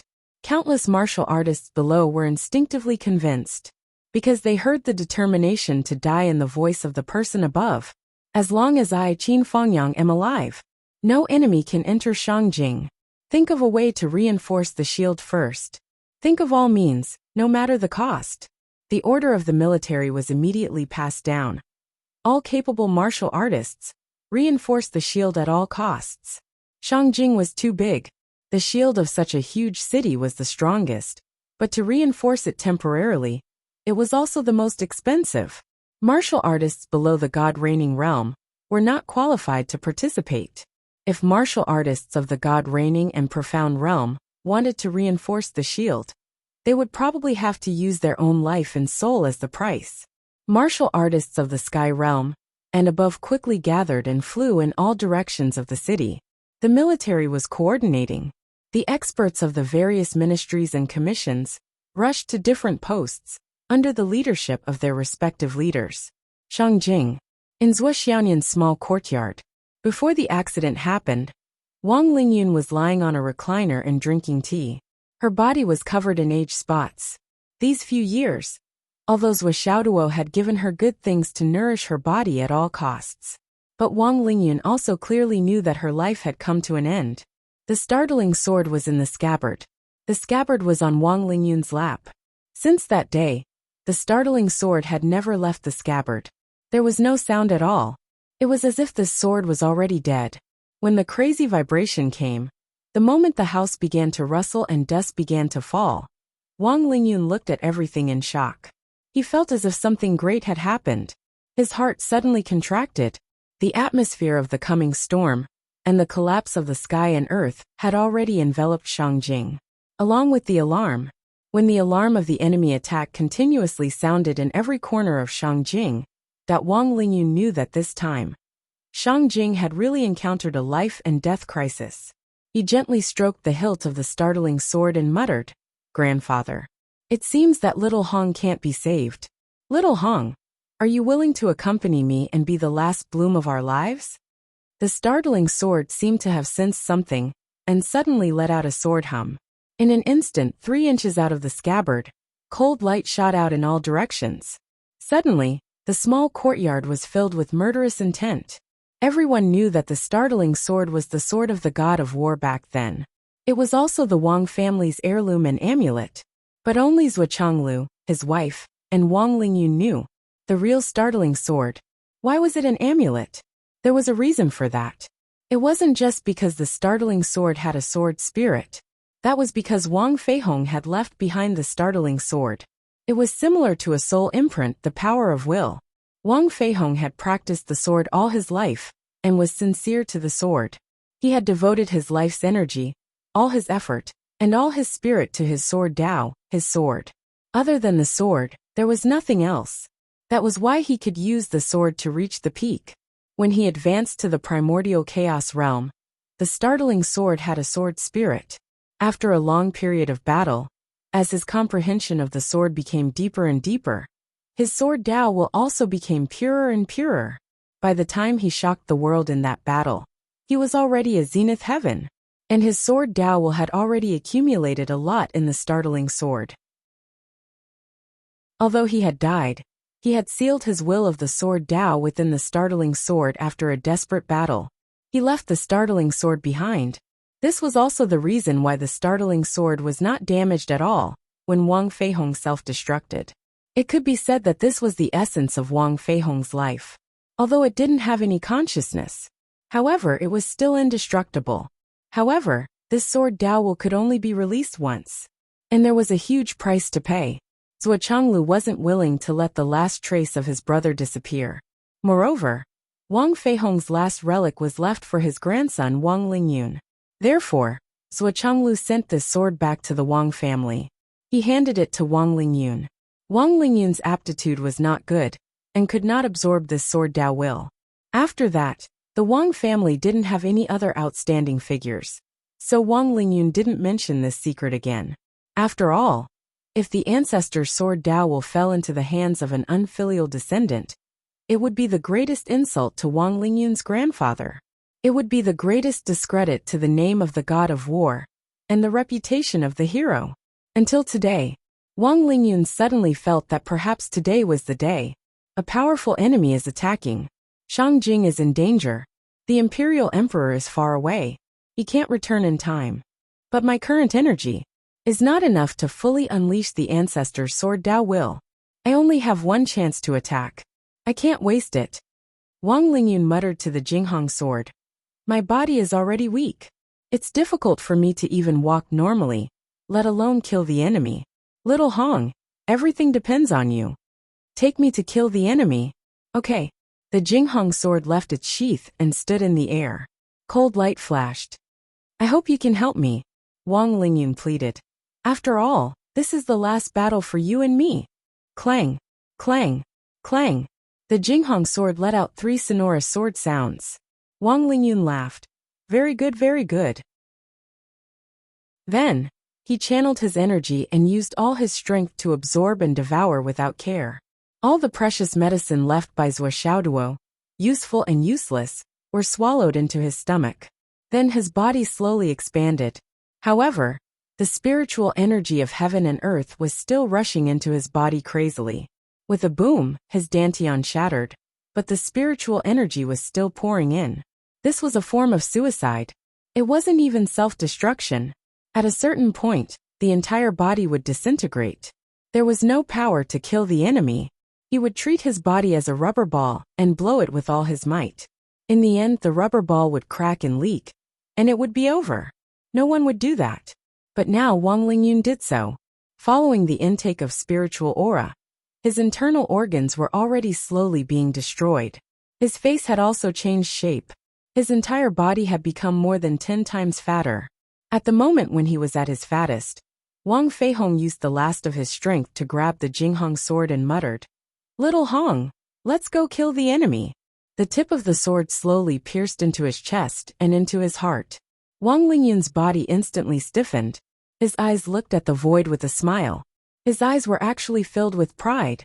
My body is no longer able to go on the battlefield to kill the enemy. But my soul can. Under the baptism of the ancestors' will of Sword Tao, using my soul to control the sword, and using my bloodline to unleash the will of Sword Tao, is more suitable and stronger than anyone else controlling the will of Sword Tao. Although I can only use it once. Although after using it once, I, Wang Lingyun, will no longer exist in this world. The Jinghong sword and the ancestors' will of Sword Tao will no longer exist in this world. But I, Wang Lingyun, have not been humiliated by my grandfather. I have not let down the name of the grandson of the war god. The whistling spiritual energy carried Wang Lingyun's blood and soul, and rushed crazily into the Jinghong sword. The Jinghong sword was trembling slightly. The blood-colored light on the sword body became denser and denser. A white-clothed phantom slowly appeared above the sword body. His features were clear, and it was Wang Lingyun's appearance. The illusory figure became clearer and clearer. There was a smile on his face, and his face was handsome. Just like the war god who was dressed as white as snow, he had once again appeared in the world. The Jinghong sword hummed incessantly. The killing intent became heavier and heavier. The sword energy moved horizontally and vertically. Clang, clang, clang. Chapter 1405. On the other side, the couples Wu Chonglu and Wu Yuding led Long Yusheng, Wan Lixiu and thousands of other experts to block the path of the demon army. There were no arguments, no accusations, and no impassioned speeches. The moment the two sides met, they started to fight at close quarters. It was the most extreme battle. A fierce battle that could not be held back started instantly. It was out of control. The moment they came into contact, there were already waves of blood. Blood flowed like a river. This was a common saying, but it was so real at this moment. The Sky Patrol saber that Zhuo Chonglu had recast had turned into a 10,000-meter line of defense. With a slash of the saber, tens of thousands of demons were cut into two halves. Their smelly blood splattered on the ground like torrential rain. As for the agreement that a superior expert should not attack the weak, Zhuo Chonglu did not care at all. If he showed mercy now, it would only lead to the destruction of the demon army and the destruction of the human race. Instead of that, it was better for him to attack and kill as many demons as possible. At this moment, there was only murderous intent in his heart. So far, the devil race had successively broken through 4 cities on their way here. And those 4 cities had been reduced to infernal purgatory. There was not a single living person left. Now that he had cut the bodies of the demons, he could even see some living human bodies from the intestines that had spilled out. There were even complete babies that had not been digested in time. When Zhuo Zhonglu and the others saw this, they were filled with rage and indignation. Even though he had heard of the demon horde wreaking havoc on the Dao Alliance continent and feasting on the people of the Dao Alliance, those were merely rumors. Even if he had seen them, he had only caught a glimpse of them from afar. He had never seen them up close. Now that he had seen them up close, he could only feel heart-wrenching pain. They kept their mouths shut and gritted their teeth. They swung their swords, drew their sabers, and fought in silence. There was no need for any words. Because there was no need. The only way to deal with this kind of evil beast was to kill it. He poured all of his true qi and yuan qi into the weapons in his hands. His fists, palms, fingers, and claws were all used to kill the demon horde as much as possible. Kill them all. Kill them all. There were less than 8,000 experts gathered here. But they had built an insurmountable mountain, a millstone of flesh and blood. In the face of the raging demon army that covered the mountains and plains, they did not retreat a single step. They would not allow a single demon to break through their defensive line. He even killed the countless demons one by one, killing them with his blades, crushing their flesh with his fists, and crushing their bodies with his swords. Suddenly, a magnificent sword light flashed at an extreme speed. Long Yusheng flew up on his sword, and where the sword light passed, it was like a huge green dragon. The azure dragon was covered in dazzling sword light. It shook its head and wagged its tail.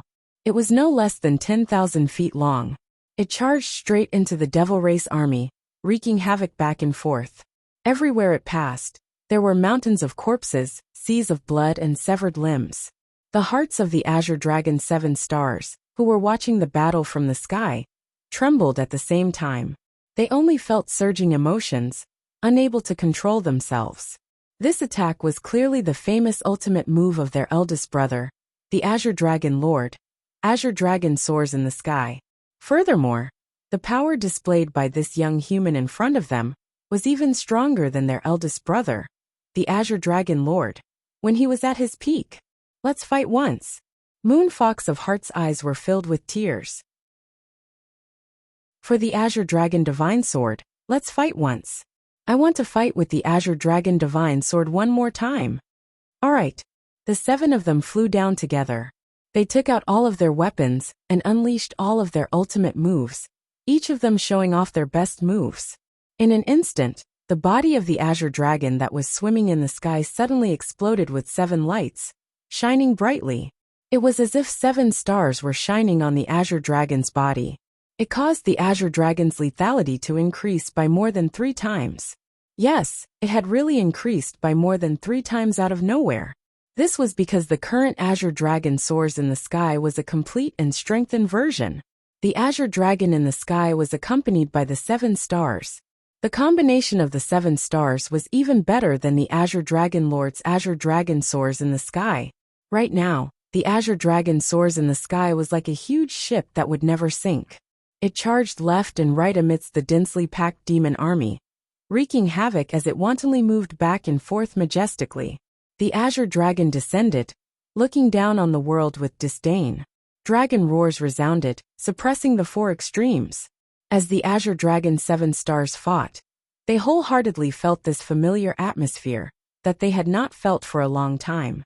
Each of them was overwhelmed with emotions, and tears streamed down their faces. They forgot about everything else as they fought fiercely. They did their best to unleash their highest combat strength, coordinating with every move and transformation of the Azure Dragon Divine Sword.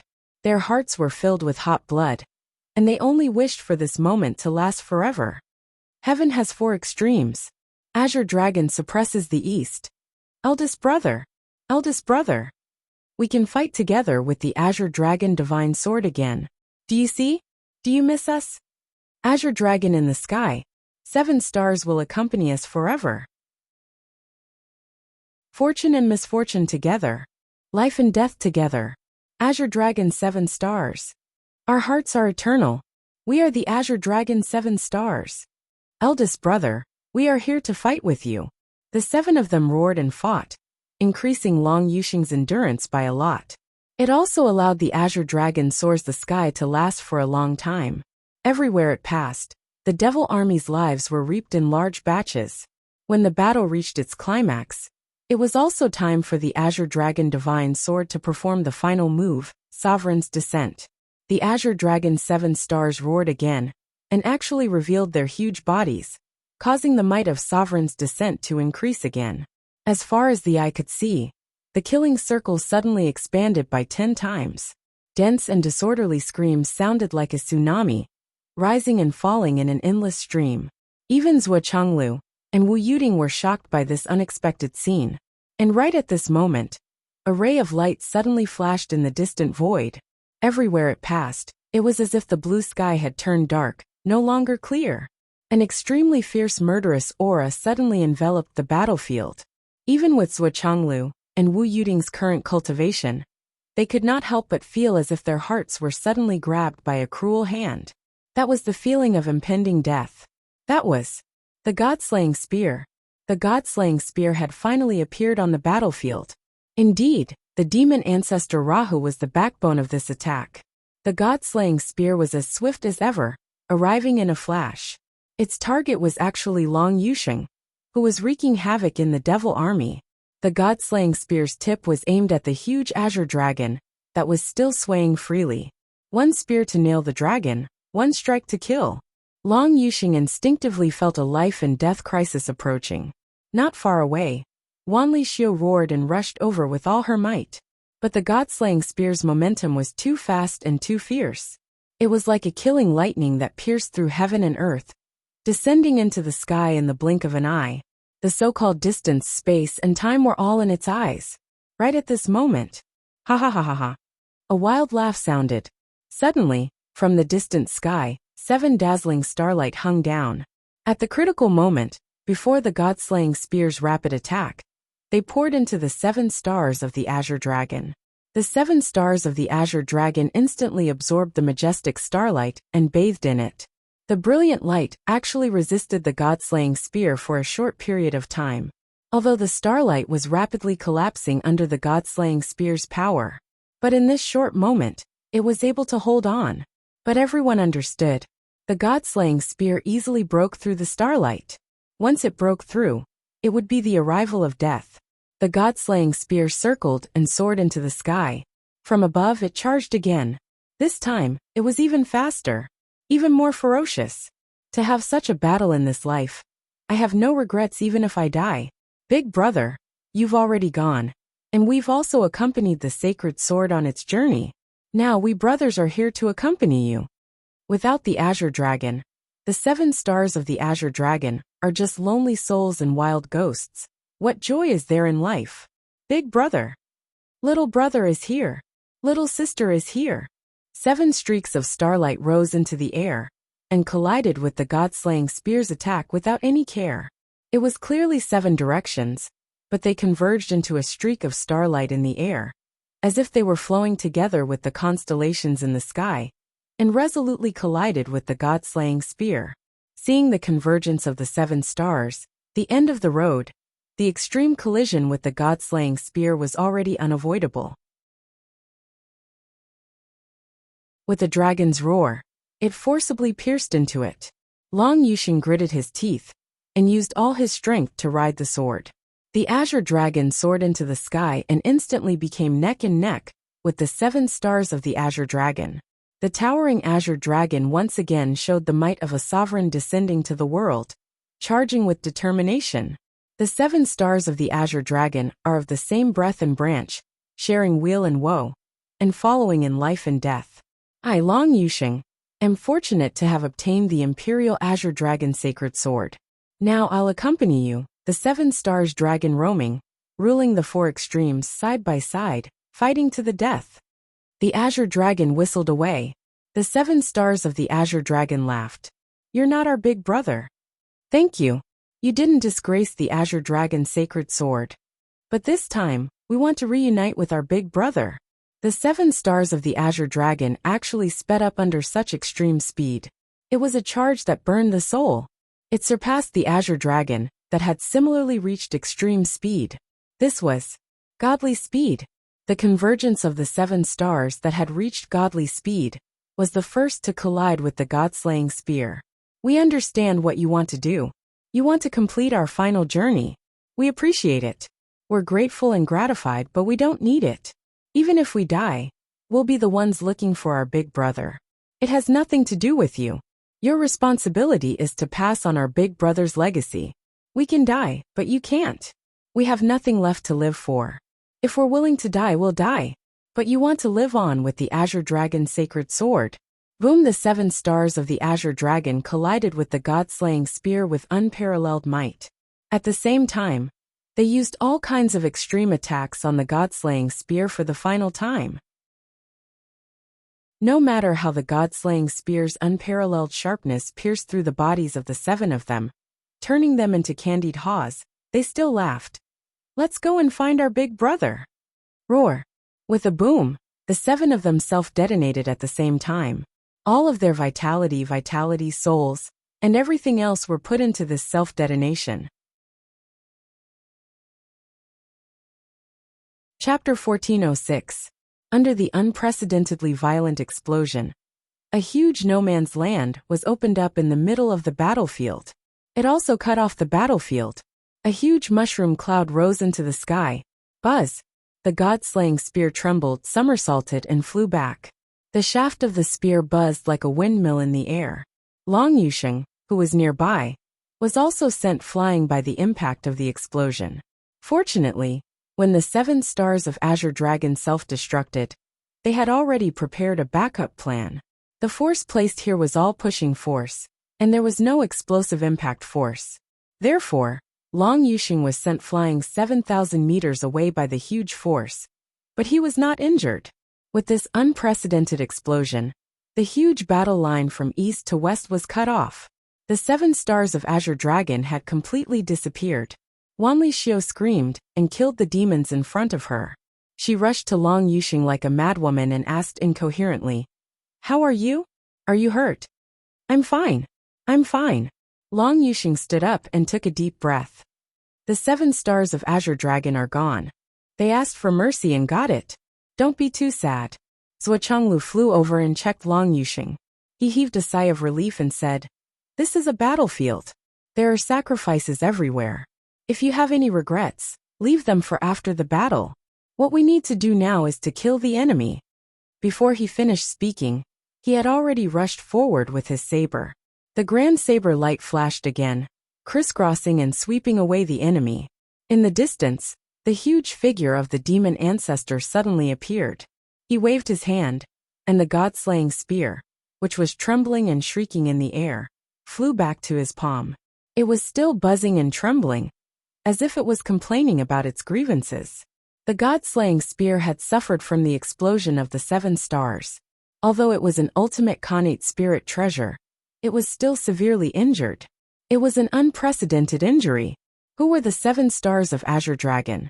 7 peak primordial chaos experts, including a peak early-stage zenith heavenly realm expert, burned all of their vitality, true essence and souls in a converging manner.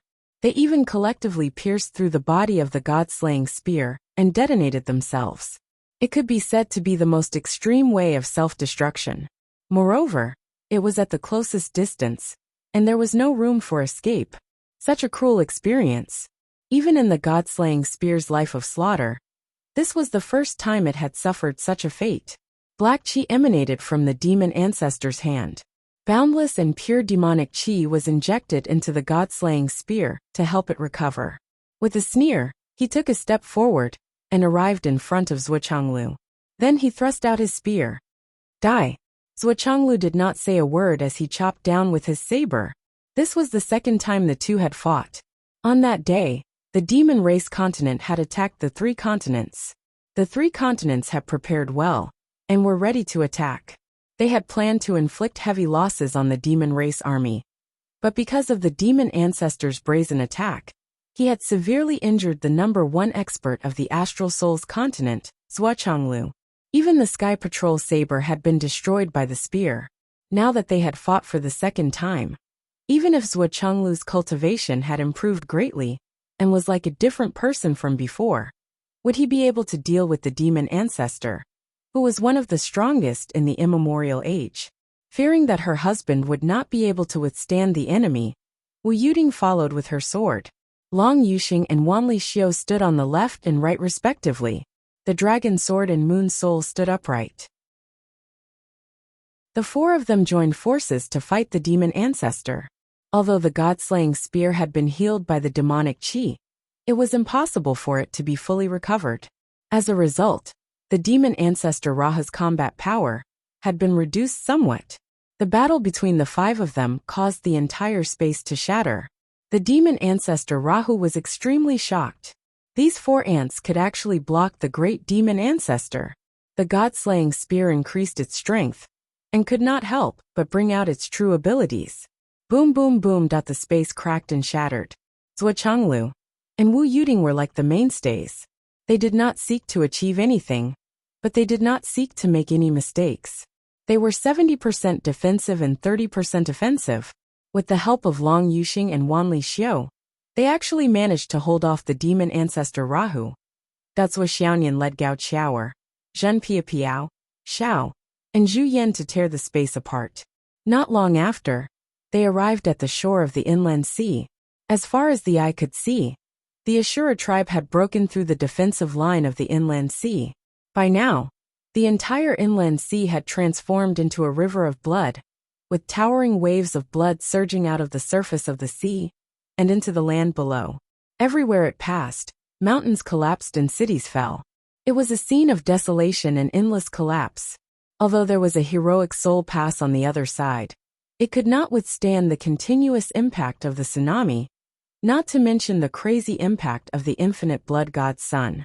After a short period of resistance, the heroic soul pass gradually showed signs of corrosion. Then, the entire pass collapsed as the monstrous blood waves surged toward them. Countless people struggled and screamed in the blood sea. However, after a few ups and downs, they disappeared without a trace. They had all turned into eerie white bones that floated in the blood river. After another tumble, even the white bones disappeared. As it devoured more and more living beings, the blood sea grew bigger and bigger. The blood waves surged.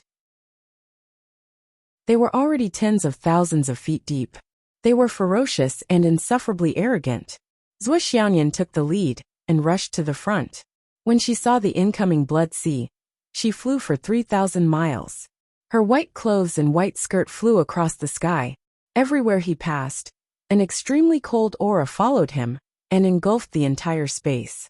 The raging blood sea, which was originally baring its fangs and brandishing its claws, not only did the waves drop by tens of thousands of feet, but it also froze. Little Dove had already fully matured and transformed into a sentient life form. It was a high-grade ice soul. As it spat out a mouthful of air, 1,000 miles of ice and rivers of blood appeared in another direction. Li Chenglong's deployment of troops was the result of careful consideration. With Zhuo Xiaoyan's tyrannical ice attribute, she could be said to be a natural enemy of the Azura Blood Sea. With the arrival of Zhuo Xiaoyan, the front of the raging blood sea instantly turned into ice sculptures and could no longer do anything. The only question was how long Zhuo Xiaoyan could last. The blood sea that had turned into ice sculptures did not really disappear. It still existed. Swoosh, swoosh, swoosh. Countless blood god's sons jumped out of the frozen blood sea. Behind them, many Azura warriors that were frozen in the blood sea appeared in unison. Boom, boom, boom. It was also at this moment that Zhuo Xiaoyan's ice flames were fully activated for the first time. The sea of blood that had already been frozen completely turned into a field of ice and fire. It was still frozen, still an ice sculpture, but it was burning with ice flames. It was an irreversible special burning, an unextinguishable mysterious burning. Even if the blood sea rushed up from behind, it could only provide fuel for the ice flames. In the blink of an eye, millions of blood god's sons and Azura warriors were all infected by the ice flames, and their death was already a foregone conclusion.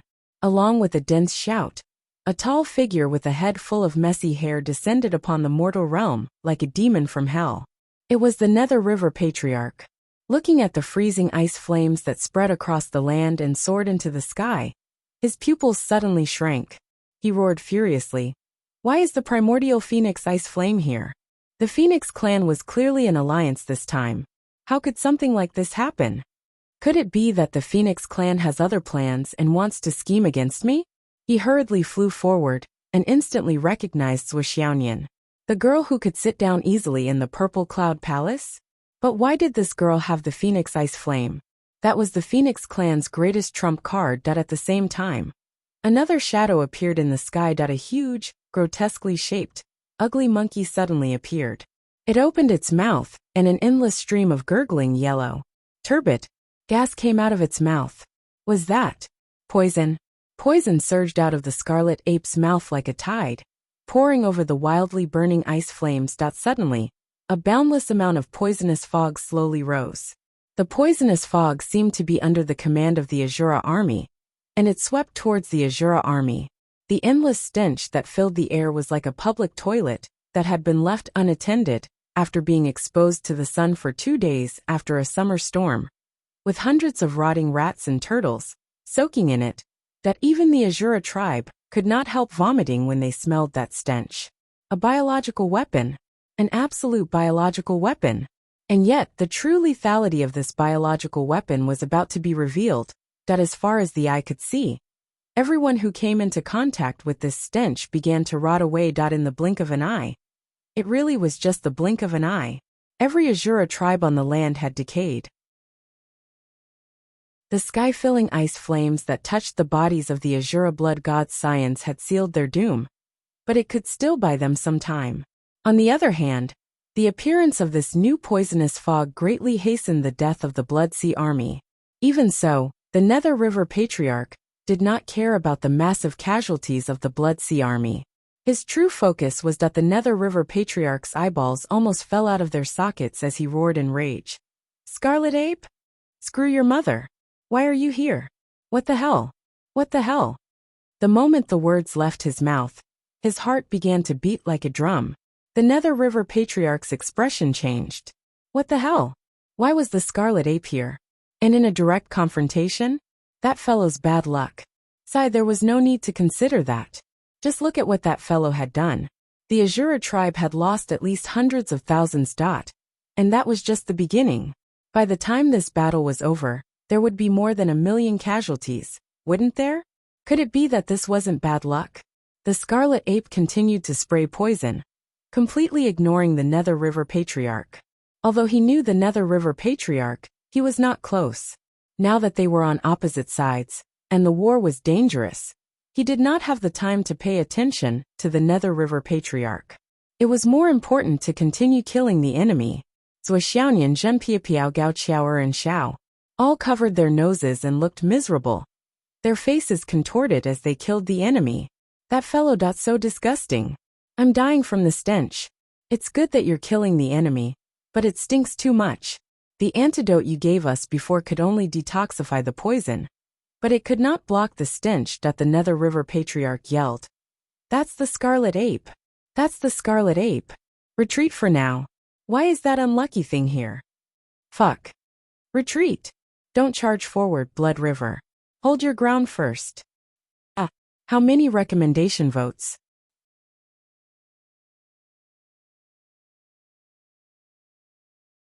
Chapter 1407. The Nether River Patriarch made a prompt decision and immediately ordered the army to retreat. The Blood River reversed. The Azura higher-ups immediately took action and cut off the front.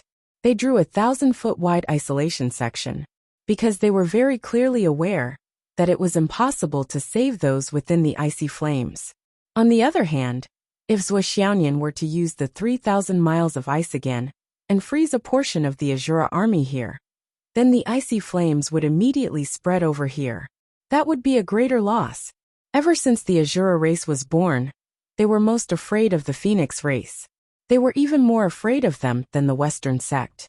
Although the Western sect had long had the wishful thinking of expiating the Azura race, and had even expiated a considerable number of them, they had not really annihilated the Azura race. However, the Phoenix race's Nirvana heavenly flame and the primordial Phoenix's ice flames were the natural nemesis of the Azura race. The Phoenix race was proud and pure by nature and did not tolerate the filth of the world. It was precisely for this reason that the Azura race had been chased to the underground Blood River by the Phoenix race during the ancient Dragon Han First Tribulation. It was rare for them to see the light of day. In this joint battle, the Azura race and the Phoenix race were on the same side as the Azura race for the first time. They could at least roam freely and look down on everyone. However, they had not fought for long and encountered the ice flames. Moreover, it was an exceptionally pure and thick ice flame. How could the Nether River Patriarch and the higher-ups of the Azura race not be stunned and puzzled? Wasn't this fucking cheating them? Not to mention encountering Zhu Yan. Just the psychological impact alone was enough to make their hearts beat faster. It was more than 100 pounds. It was simply like thunder, and their hearts and livers were trembling. The higher-ups all looked at the Nether River Patriarch and waited for him to make a decision. The Nether River Patriarch gritted his teeth and said, "The arrow is already on the bow. We have to release it. All those above the primordial chaos realm will fight. Kill those little fellows first. Go. Destroy the enemy at all costs. Especially Zhu Yan. We must kill it. And this little girl in white. She will be the key to this battle. Kill her with all your might." The battle only paused for a short while before it started again. Although Zhuoxiaonian had fewer people, they were all top masters. The most important thing was that Zhuoxiaonian knew what to do. They only needed to hold on for at least half an hour to at most an hour, and Zhuoxiaoduo would be able to lead the army to reinforce them. With his top-grade equipment and the help of Gao Qiao, and the others, it shouldn't be a big problem. With this in mind, Zhuoxiaonian went all out without hesitation. The many treasures that Duo Bao and the others had given him, as thanks, were unleashed one after another like raindrops. With this application, Zhou Xiaoyan was surprised to find that the power of these magical treasures was beyond her expectations. All kinds of earth, fire, water, wind, raging flames, and ice appeared descending from the sky. A hole suddenly collapsed, and the Azura people who fell were besieged by the yellow-scarved strongmen. Dozens of mountains suddenly came crashing down from the other side. She casually pulled out a fan and waved it wildly. Several Azura masters who had just rushed in front of her had their souls blown away by the wind from the fan. As expected, Nether River Patriarch's attention was focused on Zhou Xiaoyan. Taking advantage of the fact that there were many of them, he attacked and hit Zhou Xiaoyan's shoulder.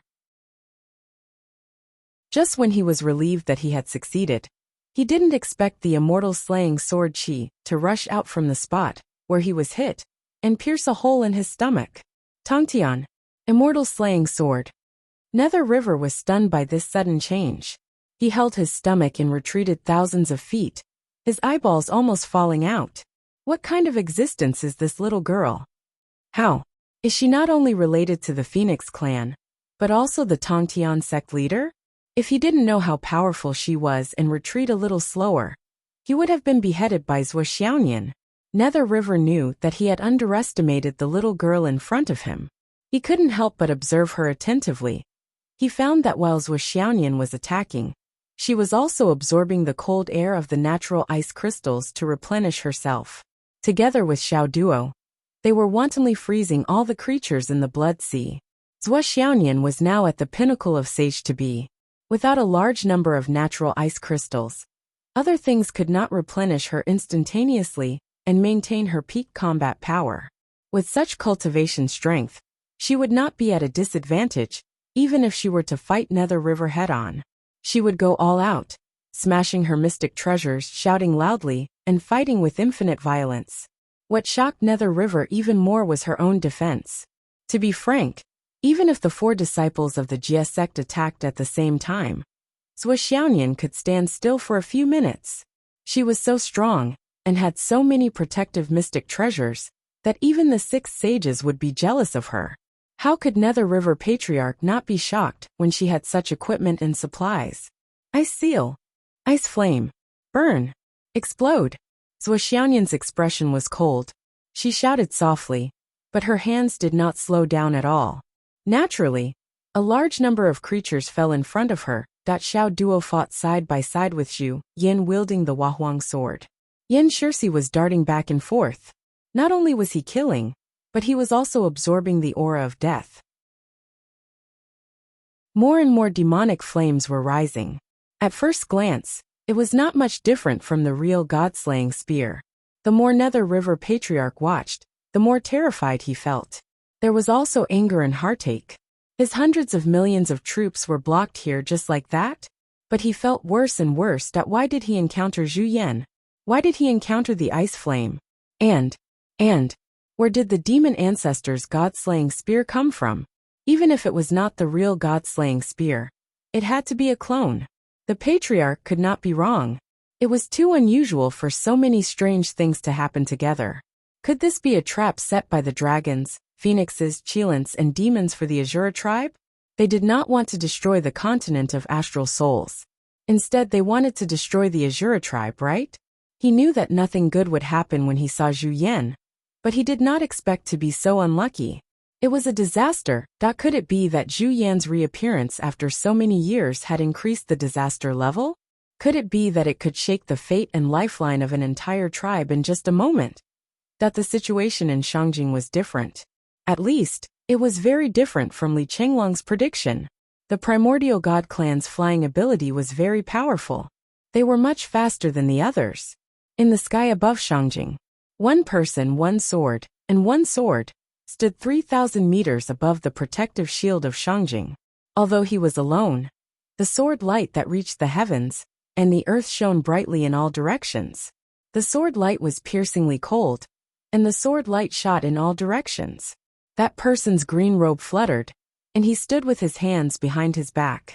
His long sword was still in its scabbard on his back. The sword was not out of its scabbard, but the sword light shone through the heavens and the earth. This person himself was a sharp sword that could shake the heavens. The sword light that flowed around his body shone in all directions. It was extremely sharp and brilliant. Looking from afar, he was like a sun that emitted light and heat, illuminating the universe and illuminating the heavens. The only difference was that the sun used light, and he used sword energy. The 6 masters of the dragon tribe, the phoenix tribe, and the Qilin tribe had arrived in the sky above Shangjing. When they saw this person, they could not help but feel shocked. The sword light flowed around his body. He used his physical body to resist the strong wind. His clothes and hair fluttered in the wind. He looked like an immortal who could ride the wind and fly away at any time. It was as if nothing in the world was in his eyes, and nothing in the world was in his heart. However, all the masters of the 3 clans could feel it very clearly. This person's state of mind was completely different from his appearance. He was a person who was sure to die. Yes, he was determined to die in this battle. Today he would fight to the death here. The moment they saw this person, the masters of the 3 clans came to a consensus. If this person did not die, Shangjing could not be attacked. This person would do his best to protect this city.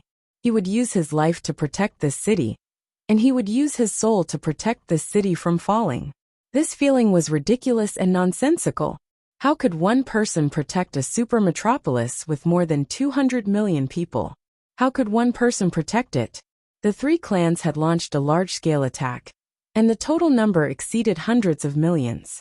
Even if he could grow 3 heads and 6 arms, or even split himself into 100, he would still not be able to protect a city if he surrounded Shangjing City from all directions, not to mention drowning the city with sheer numbers.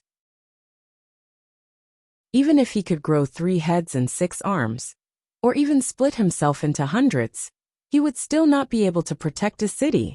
However, when their eyes met the person standing there, especially when they met that calm and indifferent gaze, that kind of wordless aura clearly told you everything. I'm still here. All of you don't move. If you move, kill. I will keep my word.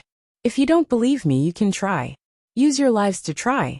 With a vigorous dragon roar, a giant dragon of 10,000 feet suddenly appeared above the 9 heavens. It circled around and stood in the void with endless power. The giant dragon then turned into an old man in gray clothes and landed lightly. He stood on the other side of the swordsman and looked at him from afar. The old man praised in a deep voice. What courage! What determination! What momentum! Human, what is your name? Standing here, do you want to have a life and death battle with the 3 clans? Qin Fangyang looked into the distance and did not look at the old man in front of him. He said indifferently, only one person in charge of the 3 clans came. Why should I talk to you? His words were full of arrogance. It could be said that he was very impolite and did not have a demeanor. However, the old man did not take it to heart. Instead, his eyes lit up and he praised. Good boy, you want to arm wrestle with us? Not only arm wrestle, but there will also be bloodshed. Qin Fangyang sneered and said, Why? Are you the only one from the 3 clans? The leaders of the other 2 clans do not dare to show up? Haha, among the ancient god clans, the dragon clan is really good. They are indeed the leader of the 3 legendary clans. As for the other 2, Ancestral Gragon laughed and felt very comforted. He especially felt that the boy in front of him had a good eye. He knew that the dragon clan was good. What was more rare was that he knew that the dragon clan was the leader of the 3 clans since ancient times. It was simply too delightful. Nonsense. Suddenly, a Qilin roar and a phoenix cry shook the sky. Chapter 1408. Kid, who do you think doesn't dare?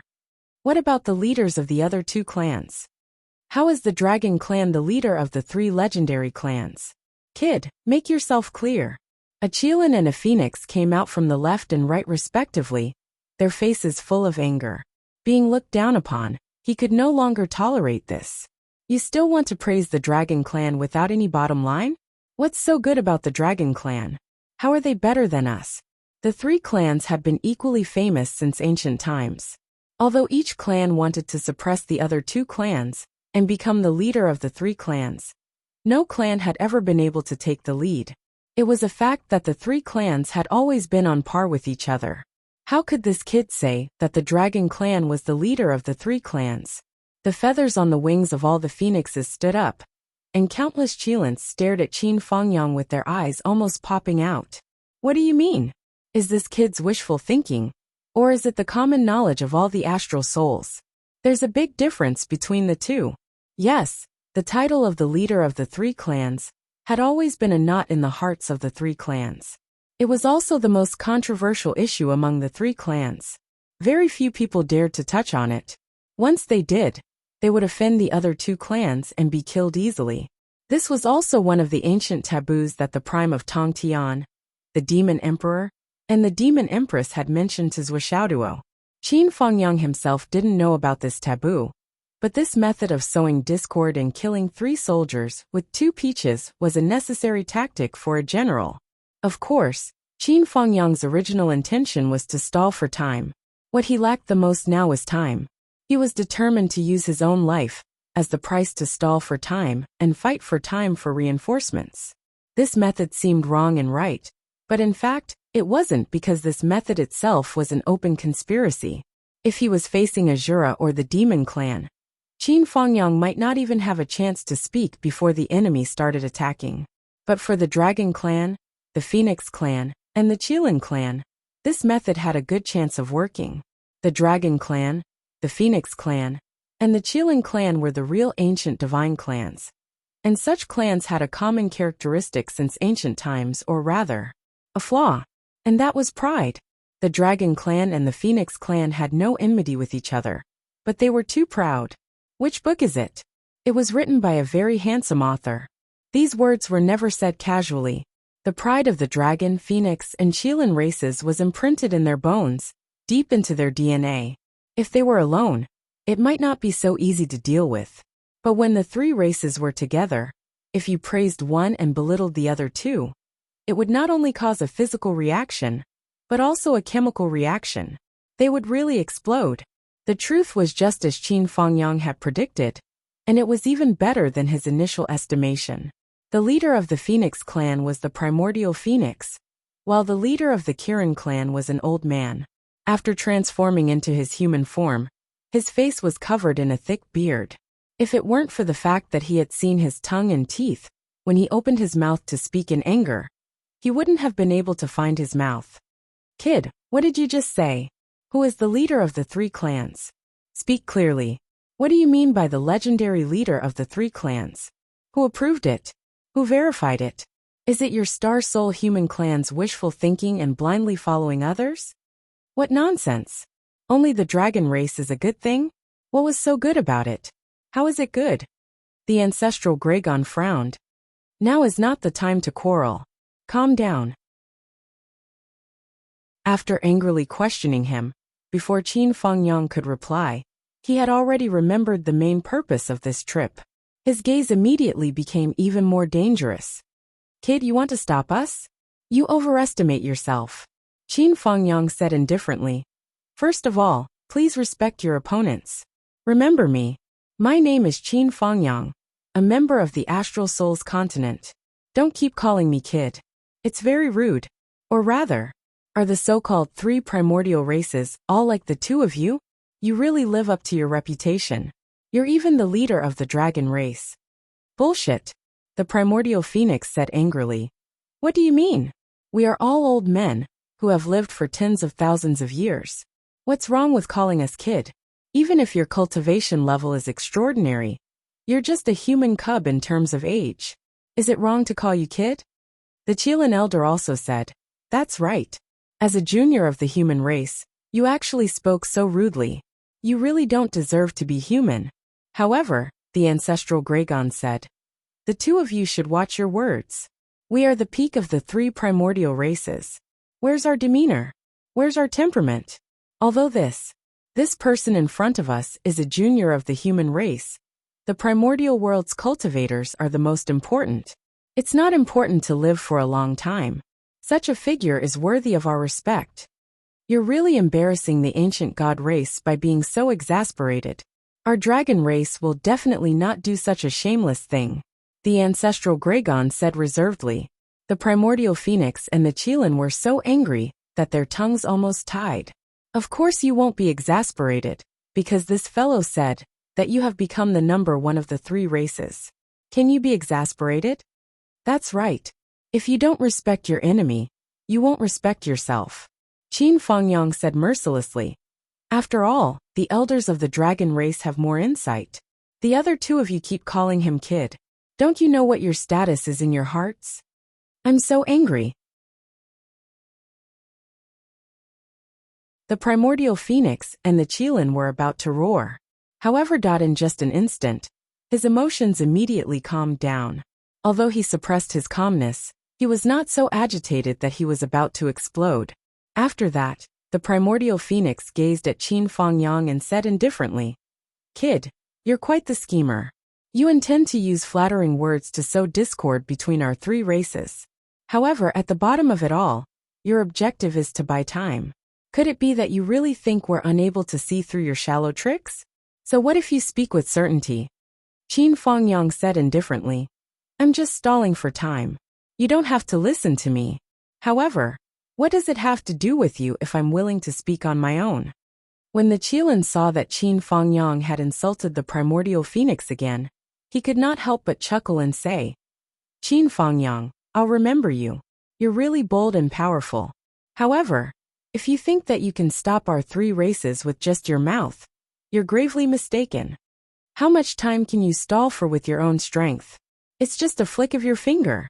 Now that the armies of the three races have gathered, our attack on the human race's capital is imperative. I met you because I saw that you had some courage and backbone, so I specially came to meet you. I wanted you to display your eloquence and sharp tongue. However, no matter how eloquent you are, how can it help the overall situation?" Qin Fengyang roared with laughter. "Since I'm about to collapse with a flick of my finger, why aren't you moving? You say that I'm eloquent, but who knows if you're afraid of me and don't dare to act rashly? Who knows, you might even die in my hands." When they heard this, the three fellows snorted in disdain. "Lose our lives in your hands? Ha ha ha. There's no one else here now. It's a fact that your army is pressing on. I wonder if the kings of the three races dare to fight me alone." Qin Fengyang flicked his sword with his finger, and a sword hum that was like the roar of a dragon and the cry of a phoenix resounded through the sky. "Do you dare? Do you have the guts? Or do you need the three of you to join forces before you dare to fight?" The three people opposite him roared with laughter. Facing an army of billions alone with one sword, and still provoking and challenging calmly, this king likes the spirit.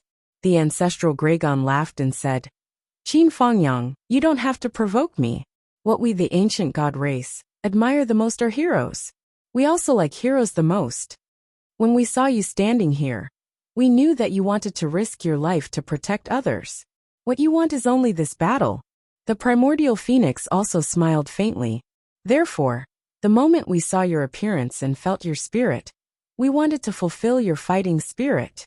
Fulfill your wish to risk your life to save your people, the will to stall for time, the belief to fight with your life. There have never been many heroes in the world. We are also happy to see a hero in front of us, so we won't be stingy with fulfilling your wish. Since ancient times, what our three races admire the most is the righteous spirit of the human world. It's because you didn't have to die. With your cultivation, you could have lived a long and peaceful life by simply hiding. You didn't come out to fight to the death, because you were forced to a desperate situation. Instead, you took the initiative to fight for your beliefs. We respect you. That's why we're willing to be provoked by you. We'll let you get what you want and die a worthy death. But we're not fools. Not everyone can provoke us. We'll fulfill your wish to stall for time, but that's all." The Qilin laughed loudly. "Qin Fengyang, do you understand?" The three of them looked at each other and laughed. Qin Fengyang also laughed loudly. "I understand. Thank you for your help, seniors. However, today's battle is imperative. We won't rest until one of us dies. The dragon, phoenix, and Qilin races have been the overlords of the world since ancient times. Today, I want to see who is stronger and who is weaker." The Qilin revealed a competitive smile on his rough face. "Qin Fengyang, how do you plan to fight?" The ancestral Dragon and primordial phoenix's eyes also lit up. Although they said that they would not be provoked, this sentence of who is stronger and who is weaker among the dragon, Phoenix, and Qilin races still stirred up ripples in the hearts of the three leaders.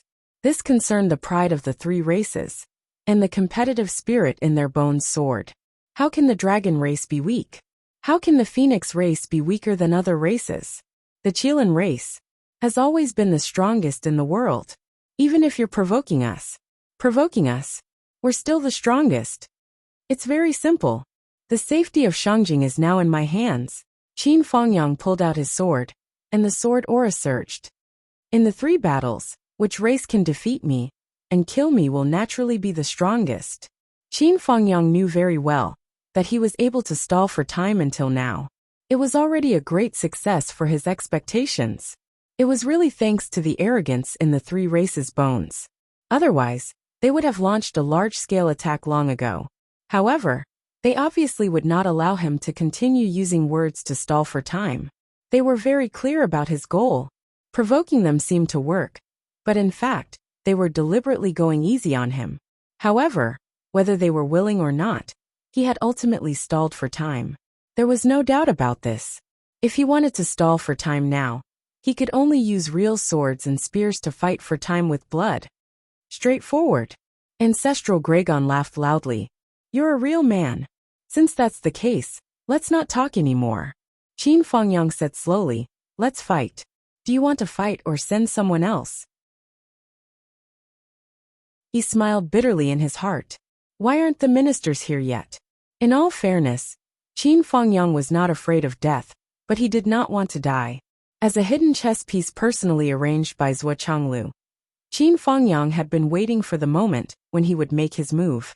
He waited and waited, but it did not happen. This period of time, these few years, were the happiest days for Qin Fangyang in a long time. He found He Yuanyue's reincarnation and accompanied her through these few years. He watched her learn how to speak and watched her grow up little by little. Qin Fangyang's heart was filled with longing for the future. This battle would definitely be won. Many years later, even if she can't recover her memories in this life, I'll be very happy just watching her like this. Qin Fangyang thought a lot and longed for a lot. He had fantasized about it in every aspect. However, he did not expect today. At this point, he had originally gone to the front line to participate in the battle. He could also imagine that the minister would definitely make arrangements for him. However, such an unexpected incident suddenly happened midway. What should I do? Can I watch Shangjing fall and not care about it? Carry out the military order and continue to go to White-Haired Mountain. Changing directions midway would be disobeying the military order. However, Qin Fangyang still chose to rush over to help. He had to do his part. After rushing for more than 2/3 of the way, he knew that he definitely could not stop them. However, could he just turn around like this? Now he was facing a 6-sided siege. The entire protective shield of Shangjing City was like a huge and fragile egg in the hands of the ancestral dragon and primordial phoenix. If he did not do so, the other party's subsequent attack would shatter Shangjing's protective shield. At this point, he had to step forward bravely. However, standing here meant certain death. He did not want to die. He really did not want to die. The future was beautiful. But now he was alone, facing the ancient god clan and hundreds of millions of experts. Even if reinforcements arrived, he would definitely die at the center of the 3 clans' encirclement. Who will fight this hero of the human race? A peak Zenith Heaven expert walked out from the Dragon, Phoenix, and Qilin camps. Their auras were solemn. Even compared to the ancestral dragon and primordial phoenix, their auras were not much weaker. It was obvious that although the Dragon, Phoenix, and Qilin clans were embarrassed to directly send out supreme experts like the ancestral dragon and primordial phoenix, they sent out the top figures of their clans. The ancestral dragon said indifferently, Qin Fangyang, we won't bully you. If you win all 3 battles, we will immediately retreat. Qin Fangyang smiled bitterly. Win all 3 battles? In terms of true strength, each of the 3 people who came out was above him. What's more, they had innate martial strength. Come on. Qin Fangyang laughed loudly. Is Shangjing alright before I die? It's fine. Good. Qin Fangyang laughed loudly. Although the Dragon and Phoenix clans are here to destroy the human race, they are indeed worthy of being ancient heroes. They are proud and unyielding. They are indeed the best of both ancient and modern times. A reserved smile appeared on the ancestral dragon and primordial phoenix's faces at the same time, as they turned to look at the Qilin. The Qilin was furious. You're right to say that the three clans are worthy of being ancient heroes. But why did you say one less name? No one paid attention to him. Qin Fengyang was already fighting with a black dragon. Please, please. Qin Fengyang attacked with all his might. He knew that there was a difference in strength between the two sides. If he fought steadily, he would naturally be able to buy more time. However, the other party would not give him the time to fight steadily. If that was the case, he would not even be able to survive the first round. The black dragon was a strange broad-mouthed sword. It had just bowed to its opponent and received the first move of the battle. Qin Fengyang directly closed in, and his sword flashed. Blood splattered. The black dragon attacked. Pooh! The first move, the first sword, stabbed into Qin Fengyang's chest. The black dragon never dreamed that it would be so easy. On the other hand, Qin Fengyang directly rushed to the other party's sword and locked it with all his might. At the same time, he created a suction force that was like a black hole, sucking the other party in. At the same time, Qin Fengyang's sword cut off half of the other party's shoulder and half of his chest. Qin Fengyang's chest and the black dragon's shoulder were stabbed at the same time. In the same second, blood dyed one side of Shangjing City's protective shield red. It was like a rain of blood falling. Roar! The black dragon let out a horrified and unexpected scream. He directly revealed his true form. On one side of his body, there was a wound that was hundreds of feet long. His internal organs were also exposed, and half of his huge dragon liver was also cut off. The black dragon's two huge dragon eyes looked at Qin Fengyang with grief and indignation. He was so angry that he could not speak. You! Qin Fengyang's body swayed. Blood spurted out of his chest like a waterfall. His chest was still exploding. The other party's powerful sword energy was wreaking havoc in his chest, and his flesh was still being torn apart. This sword energy had already exceeded Qin Fengyang's tolerance. The other party's cultivation was originally higher than his. The sword energy had entered his body. If Qin Fengyang wanted to get rid of this sword energy, he would have to go into seclusion for at least 3 months. Then he could use the heaven-mending stone to recover. When the sword energy was still in the body, it could not be healed. Everyone from the Dragon, Phoenix, and Qilin clans, who could see the battlefield, suddenly widened their eyes. Countless huge eyeballs protruded half of their eye sockets. The first move. It was not even the first move. It was just a probing attack. The first move was to fight with one's life. One was seriously injured by a sword in the chest, and the other had half of his body chopped down and fell on the protective shield below. With a rumble, it turned into a huge dragon claw, connected to half of his body that was hundreds of feet long. Just a moment ago, they were still chatting with each other. Now that the battle had just begun, it was already extremely tragic. I can still fight. Qin Fengyang coughed and straightened his body. The black dragon's sword energy was still flickering in his chest.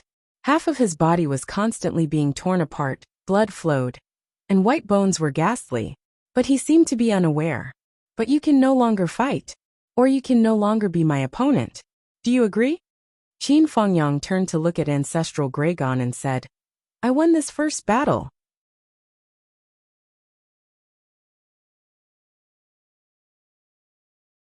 A great man like Qin Fengyang, who risked his life to protect others, and used his actions to prove his true heart, had long conquered the vast majority of the people of the 3 clans present. Before the battle, the words of admiration all came from the bottom of their hearts. You flatter me, Qin Fengyang said indifferently. If there comes a day when other clans intend to exterminate the Qilin clan, I believe that Brother Mo, you will also make the same choice as me. Charge forward bravely and fight to the death. Mo Yi's eyes flickered. Brother Qin is actually my confidant. It's a pity that we're on opposing sides.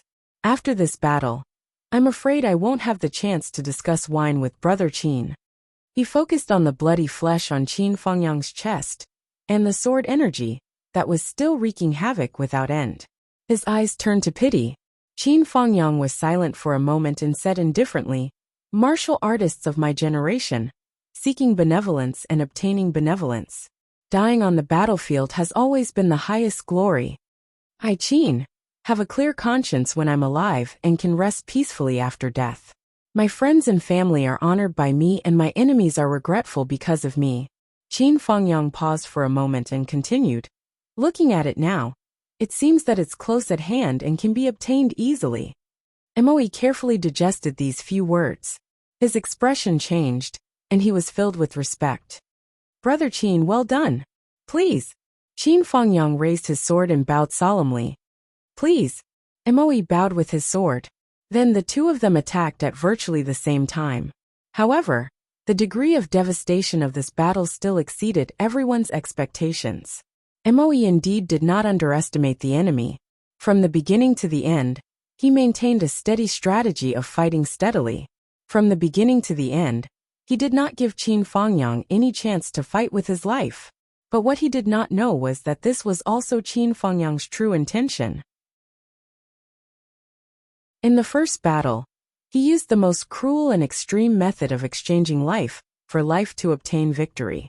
This caused the three clans to have the misconception that Qin Fengyang intended to use this method to take down 3 cities in a row and gamble on a fluke. But they did not know that Qin Fengyang's true focus was actually the second battle. He made use of the opponent's mentality of avoiding his extreme method of fighting to continue the steady state, buying as much time as possible. The battle was indeed as Qin Fengyang had expected. He had bought time, but the price he had to pay for it was indeed unimaginable. It was beyond everyone's imagination. In terms of true cultivation, the black dragon that had fought before was above Qin Fengyang.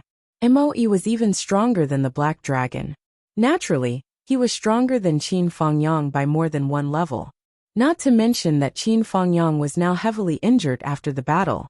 The black dragon sword Qi was like a maggot attached to the bone, wreaking havoc on Qin Fengyang's chest.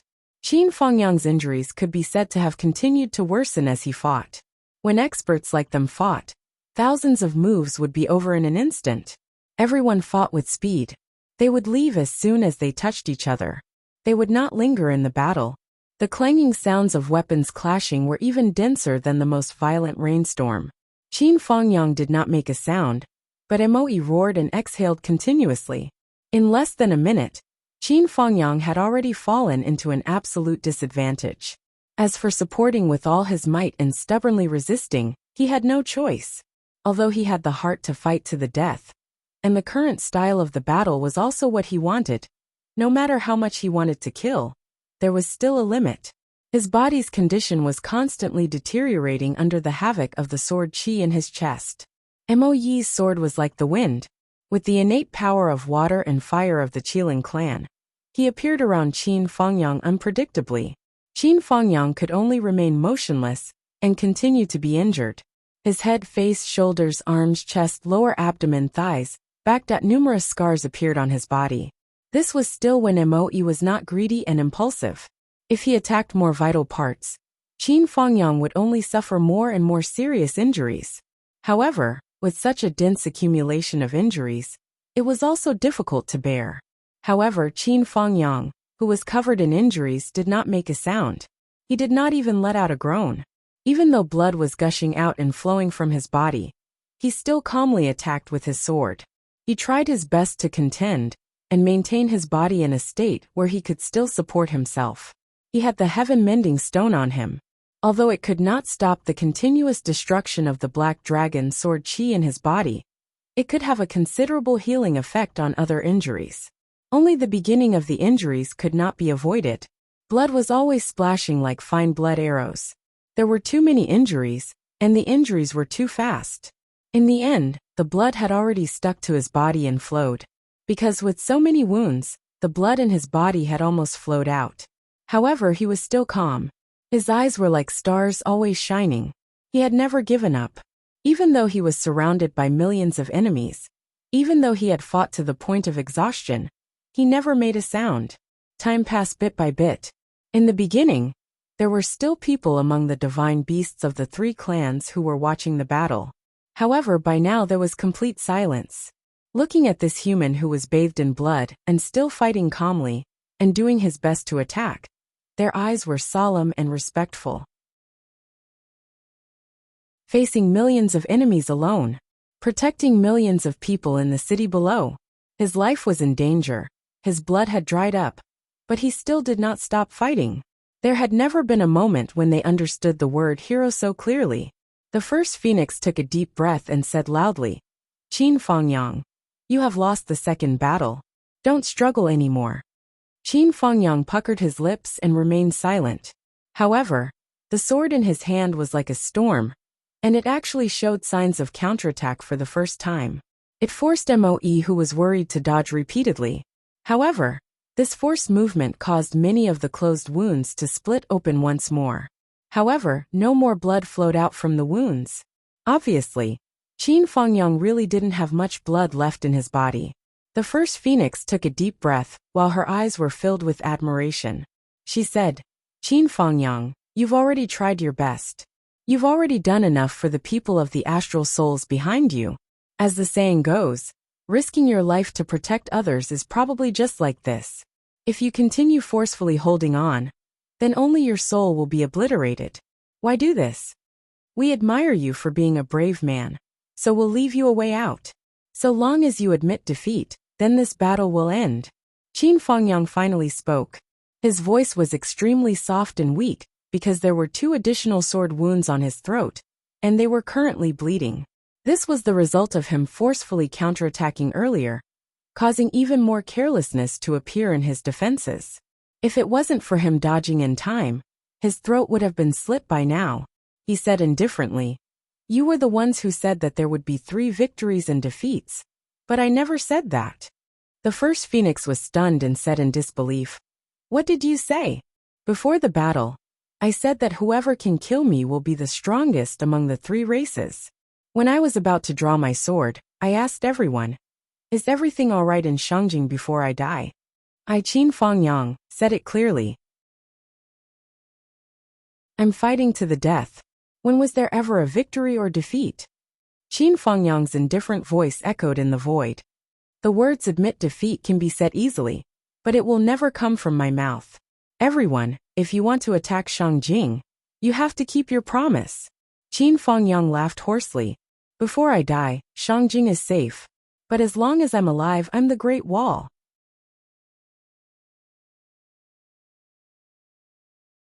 Chapter 14:10. The primordial phoenix was speechless. He could argue with Qin Fangyang. "We are talking about the outcome of the 3 battles. This matter is not up to you, Qin Fangyang." However, Qin Fangyang was so injured and still adhered to his original intentions. What was the point of arguing? It would only lower his status for no reason. The ancestral Qilin let out a long sigh and said in a deep voice, "Time has been delayed for too long. Even if this person is a hero, we have already given him enough face. Moe, kill him." Hesitation and respect flashed across the black Qilin's eyes. If possible, he really didn't want to kill Qin Fangyang. Such a respectable enemy. He had really shed his last drop of blood for his goal. Now, he was only left with his willpower to forcefully hold on, risking his life to protect others. Everything was put into action. At this moment, in order to stall for more time, in order to have more hope, Qin Fangyang didn't even self-destruct. Even if he was injured time and time again, even if he knew that continuing to fight would only result in his death, and that he wouldn't even have a chance to recover his losses, he still chose not to self-destruct. Because after self-destructing, it would be the time for the 3 races to attack Shangjing. It wasn't easy for him to use words to force the dragon, phoenix, and Qilin to promise that he wouldn't die in Shangjing. How could he give up so easily? Even though he knew that hope was slim, he still used all his life to try. "Brother Qin, give up." Moe's usual dense sword light actually relaxed a little as he said softly, "You've already tried your best." Qin Fangyang didn't say a word, but the sword light suddenly became sharper. The other party's sword momentum slowed down. Based on a martial artist's instinct, the sword light suddenly expanded. However, his mind was already in a trance. In a trance, he seemed to have returned to the moment when he went out to travel with Qianqian. That was the most beautiful memory in his life. The corner of his eyes was filled with deep affection. The tip of his nose was filled with fragrance. Qianqian. He was in a trance, and his eyes were a little misty. There was some gentleness and affection. There was also that unforgettable bitterness and pain. What a pity. Qin Fengyang's face was filled with extreme loneliness. At this moment he had forgotten everything. He had forgotten that he was still fighting. Wielding his sword to dodge was already an instinctive action. His thoughts seemed to have left his body and floated away. Fresh blood slowly seeped out. The color was already very faint. However, the figure in his heart was becoming clearer and clearer. The devastatingly beautiful Lu Qianqian seemed to be wearing her favorite moon-white dress. She stood in front of him, looking at him with deep affection and pain in her eyes. We were supposed to be a celestial couple, but the wings of a pair of mandarin ducks were broken. I am still in my prime, but you are already old. You have a reincarnation cycle, but I don't have a chance to be reborn. Don't hold me in your dreams anymore, and don't recover your memories. The rest of your life must be peaceful and happy. I only hope that you will be satisfied in this life. Qin Fengyang murmured. His voice was low and ethereal. On the other side, the black Qilin blocked Qin Fengyang's sword and asked in surprise, "What did you say?" He couldn't hear clearly. Say what? Qin Fengyang's thoughts were interrupted. It seemed like a few little fellows had appeared in front of him again. Zhou Xiaoduo, Li Chenglong Long Yusheng, Wanli Xiu. Zhou Xiaoduo seemed to still be asking for trouble. Qin Fengyang revealed a smile from the bottom of his heart and murmured, "I really want to beat you up again." With a clang, Moe blocked Qin Fengyang's sword. He didn't use much strength, but Qin Fengyang staggered and actually lost his balance. Sigh. Moe sighed softly. Sorry. He could already see that Qin Fengyang was already a lamp that had run out of oil. There was no way to reverse the situation. The greatest respect was to fulfill his wish of dying on the battlefield. The sword light that was originally slightly sluggish suddenly sped up. It was like a shooting star in the sky, flashing past.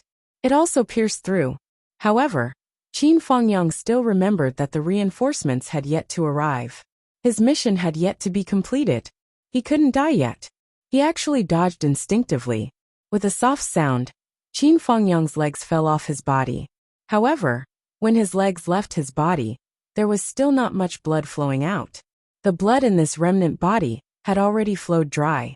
The intense pain instead made the confused Qin Fengyang sober up a little. His thoughts that had drifted away like smoke suddenly returned. He held his last breath. The upper half of his body floated in the air. He turned around and stared at Moe, who was rushing back on the sword light. He actually laughed out loud. "I'm not dead yet." The unbearable look in Moe's eyes burned even brighter. He shouted loudly, "Qin Fengyang, is there any meaning in persisting like this? Is there any meaning?" Qin Fengyang's powerless eyes flickered with a trace of gratification. "There's meaning. Too much meaning. When you and I said these words, time. Didn't a few more seconds pass? Even if my life is like a candle, as long as I'm alive, I can still fight." At this time, the ancestral Qilin's body suddenly trembled. The ancestors of the three clans all turned their heads and looked towards the south. On the other side, there was actually a storm. Mottled layers of space were torn apart, as if billions of troops were rushing over. The reinforcements of the Astral Soul's human clan were finally about to arrive. The ancestral Qilin's expression changed. "Kill him." Moe took a deep breath. The sword light once again turned into a sky full of stars, extremely magnificent. "Qin Fengyang, I'm sorry." Qin Fengyang laughed hoarsely. "You have nothing to be sorry about. I, Qin Fengyang, have nothing to be sorry about. I, Qin Fengyang, have a clear conscience in this life." Haha. The remaining half of his body swung his sword at an unprecedented speed. At the last moment, he used up what little energy he had left to perform the move of man and sword as one. His entire person turned into a dazzling star and soared into the sky. At the last moment, he was completely desperate and resolute, but his eyes were filled with longing and concern. Qianqian must be happy in this life. Xiaoduo must work hard. At the real last moment, he no longer thought about his mission. What hung in his heart were those two people. The sword light was like a shooting star, resolutely rushing into the black Qilin's sword light galaxy. The last murmur drifted in the wind. The two sword lights, one strong and one weak. The stronger the stronger, the stronger the weaker. But this was the most intense and extreme collision since the start of the battle. Between heaven and earth, there was a sudden tremor. The entire protective shield of Shangjing City was also like ripples of water, swaying back and forth. A mushroom cloud suddenly rose into the air, and the surrounding area was filled with explosions. But Qin Fengyang had already disappeared forever. In midair, the long sword shattered into powder, like the spring rain, drifting in the air. In the sunlight, it flickered like a rainbow. Between heaven and earth, there was a dead silence. Qin Fengyang, what a hero! Ancestor Dragon, Ancestor Phoenix, and Qilin stood solemnly in the air and bowed together. He deserves the highest respect. Then, they turned around and ordered. The Astral Soul's reinforcements are coming. Time is not on our side. We have to break Shangjing City's protective shield as fast as possible. First, we have to destroy the Astral Souls, the core of the human race, without delay. Yes, countless experts of the three races agreed in unison, gathered their strength, and were about to attack. At this moment, a sword light suddenly arrived without warning, as if it had crossed the void and arrived. The bright brilliance illuminated all directions, as clean and cold as snow. And what came was only a sword that no one was controlling. This sword swept across the sky, and the cold sword intent swept in all directions. What a divine sword! Ancestor Dragon's eyes lit up, and the joy of seeing a prey suddenly surged. This is definitely a rare divine weapon. Your ancestor have benefited from it. Ancestor Dragon stretched out his hand to grab it. But just as he stretched out his hand, an illusory white-clothed figure suddenly appeared on the sword, appearing as abruptly as this sword that had appeared out of nowhere. That figure was dressed in snow-white clothes, and his expression was cold. Ancestor Dragon was inexplicably shocked. This is soul materialization? This is fucking unbelievable. This was Wang Lingyun's illusory figure holding the sword, trying hard to imitate Ancestor Dragon's appearance. Although Qin Fengyang's battle did not last long, how could Shangjing be completely unaware? It was just that the strength of those guarding Shangjing was greatly lacking, and trying their best to stabilize Shangjing's protective shield was already the limit. After all, the aftermath of a battle between grand heavenly immortals was already a difficult test for Shangjing's protective shield. But Shangjing was not absolutely without people who had the ability to assist in the battle, such as Wang Lingyun. As Qin Fengyang's battle continued, he had already completely fused with this war god sword, and could enter the battlefield at any time. If it was someone hot-blooded, they might have seen Qin Fengyang's heroism, and under the heat of the moment, they would have already rushed up to fight alongside him. And even if they were to die, they would have no regrets. But Wang Lingyun did not choose to do so. He clearly understood that the disparity in strength between the enemy and himself was great. The current stalemate was fought for by Qin Fengyang's sacrifice, and there was no more meaning if he joined in the battle. Even if he went up, he would only break the agreement that Qin Fengyang painstakingly made with the three ancient god clans. It would cause all of Qin Fengyang's efforts to go down the drain, and it would further accelerate the process of the three clans attacking Shangjing. If the other party broke the agreement because of his participation in the battle, Qin Fengyang could not say anything. There were hundreds of millions of enemies. As long as a few of them came up, he and Qin Fengyang would be torn apart. Therefore, he could not go up, and he could not let down this promise that Qin Fengyang exchanged with his life. As long as he did not die, Shangjing would be safe. Therefore, he could only take action after Qin Fengyang died in battle, and replace Qin Fengyang to fight for even a second. There's still me, I can still fight. Wang Lingyun said heroically. A mere spiritual body dares to talk nonsense about fighting with me? Ancestral Dragon was furious. Attack! He actually ignored Wang Lingyun's challenge. In the distance, a long howl faintly sounded, and it was the voice of Emperor Zhaixing, Yu Xingchen. Wang Lingyun laughed loudly. So what if you're a spiritual body? Today, I'll let you know the power of a spiritual body. Before he finished speaking, he actually merged the entire spiritual body of the illusory figure into the Jinghong sword. Suddenly, the sound of a sword rang out, shaking the sky. The Jinghong sword rushed straight into the sky, and sword energy and sword intent spread in all directions in an extremely frenzied manner. The Jinghong sword that flew into the sky seemed to have another sun in the sky, and it became more and more dazzling. Ancestral Dragon and Primordial Phoenix suddenly realized that the sword energy that was flying in all directions was actually not as much as the sword intent. It was a kind of cold, arrogant, and insufferably arrogant sword intent. This kind of sword intent was extremely pure. Countless experts raised their heads and looked over. The Jinghong sword instantly rushed into the sky, and then it let out an extremely ferocious sword hum, or rather, a boom, clang. It seemed to be experiencing the joy of battle again, and also seemed to be bidding farewell to the mortal world it protected.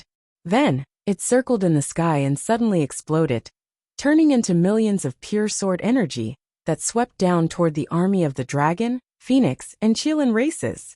Countless experts blocked with their own moves, but there were also endless screams. This sword had the bearing of a sovereign descending to the world, but it also carried an extremely carefree and calm aura. This was originally Wang Feihong's last and strongest move back then. Since I'm going to the Jinghong banquet in the mortal world, I'll guard the glory of the mortal world. The sword technique of the god of war, the last sound of the past, actually reappeared in the mortal world today. To protect the mortal world, to protect the living beings of the human race. It appeared again. In the sky, Wang Lingyun's smug laughter scattered. Continent of astral souls. Do you still remember the god of war?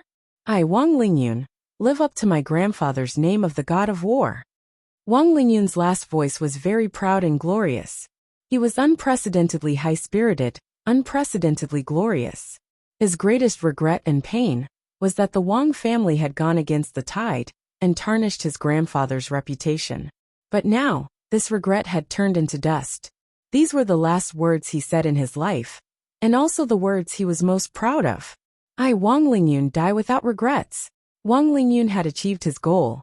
The sword intent that the Jinghong sword had accumulated for thousands of years erupted, and it had indeed successfully attracted the attention of the experts of the three races. Thus, he had won an extremely precious 10 seconds.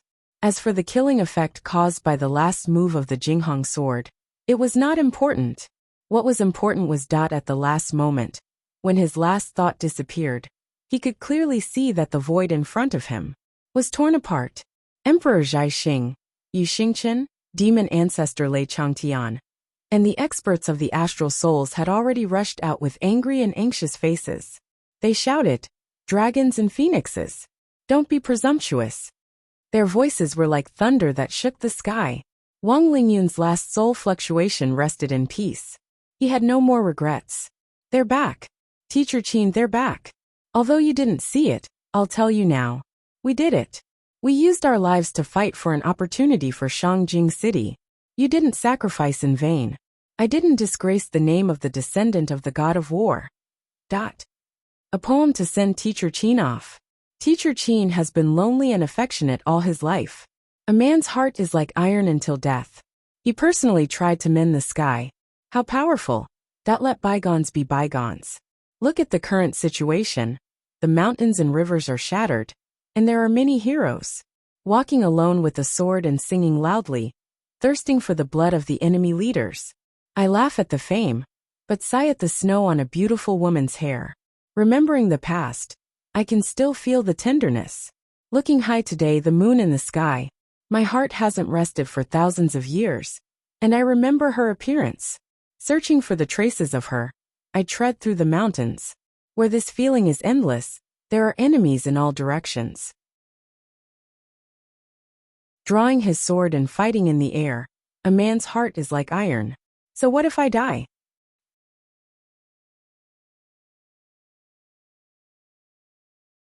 Chapter 14:11. Yu Xingchen and Lei Changtian were the first to appear, followed by Li Qinglong, Xiang Bing, and the rest.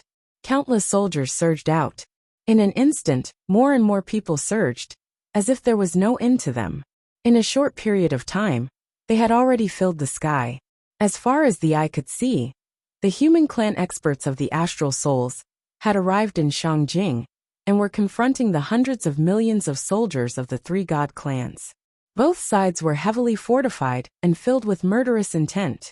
After a while, the other two groups led by the left and right heavenly kings, Sword Saint Qin, and the others also arrived. The human clan camp was even more powerful. The actions of the ancient god clans were not only swift, but also targeted the vital points. The most important thing was that the Hero Soul Pass had set up a no-fly zone, which was far less effective against the flight ability of the three clans compared to the other clans. Although the three groups had already rushed to the rescue, they still fell behind the enemy. Even if they rushed and almost broke their legs, it was only now that they arrived.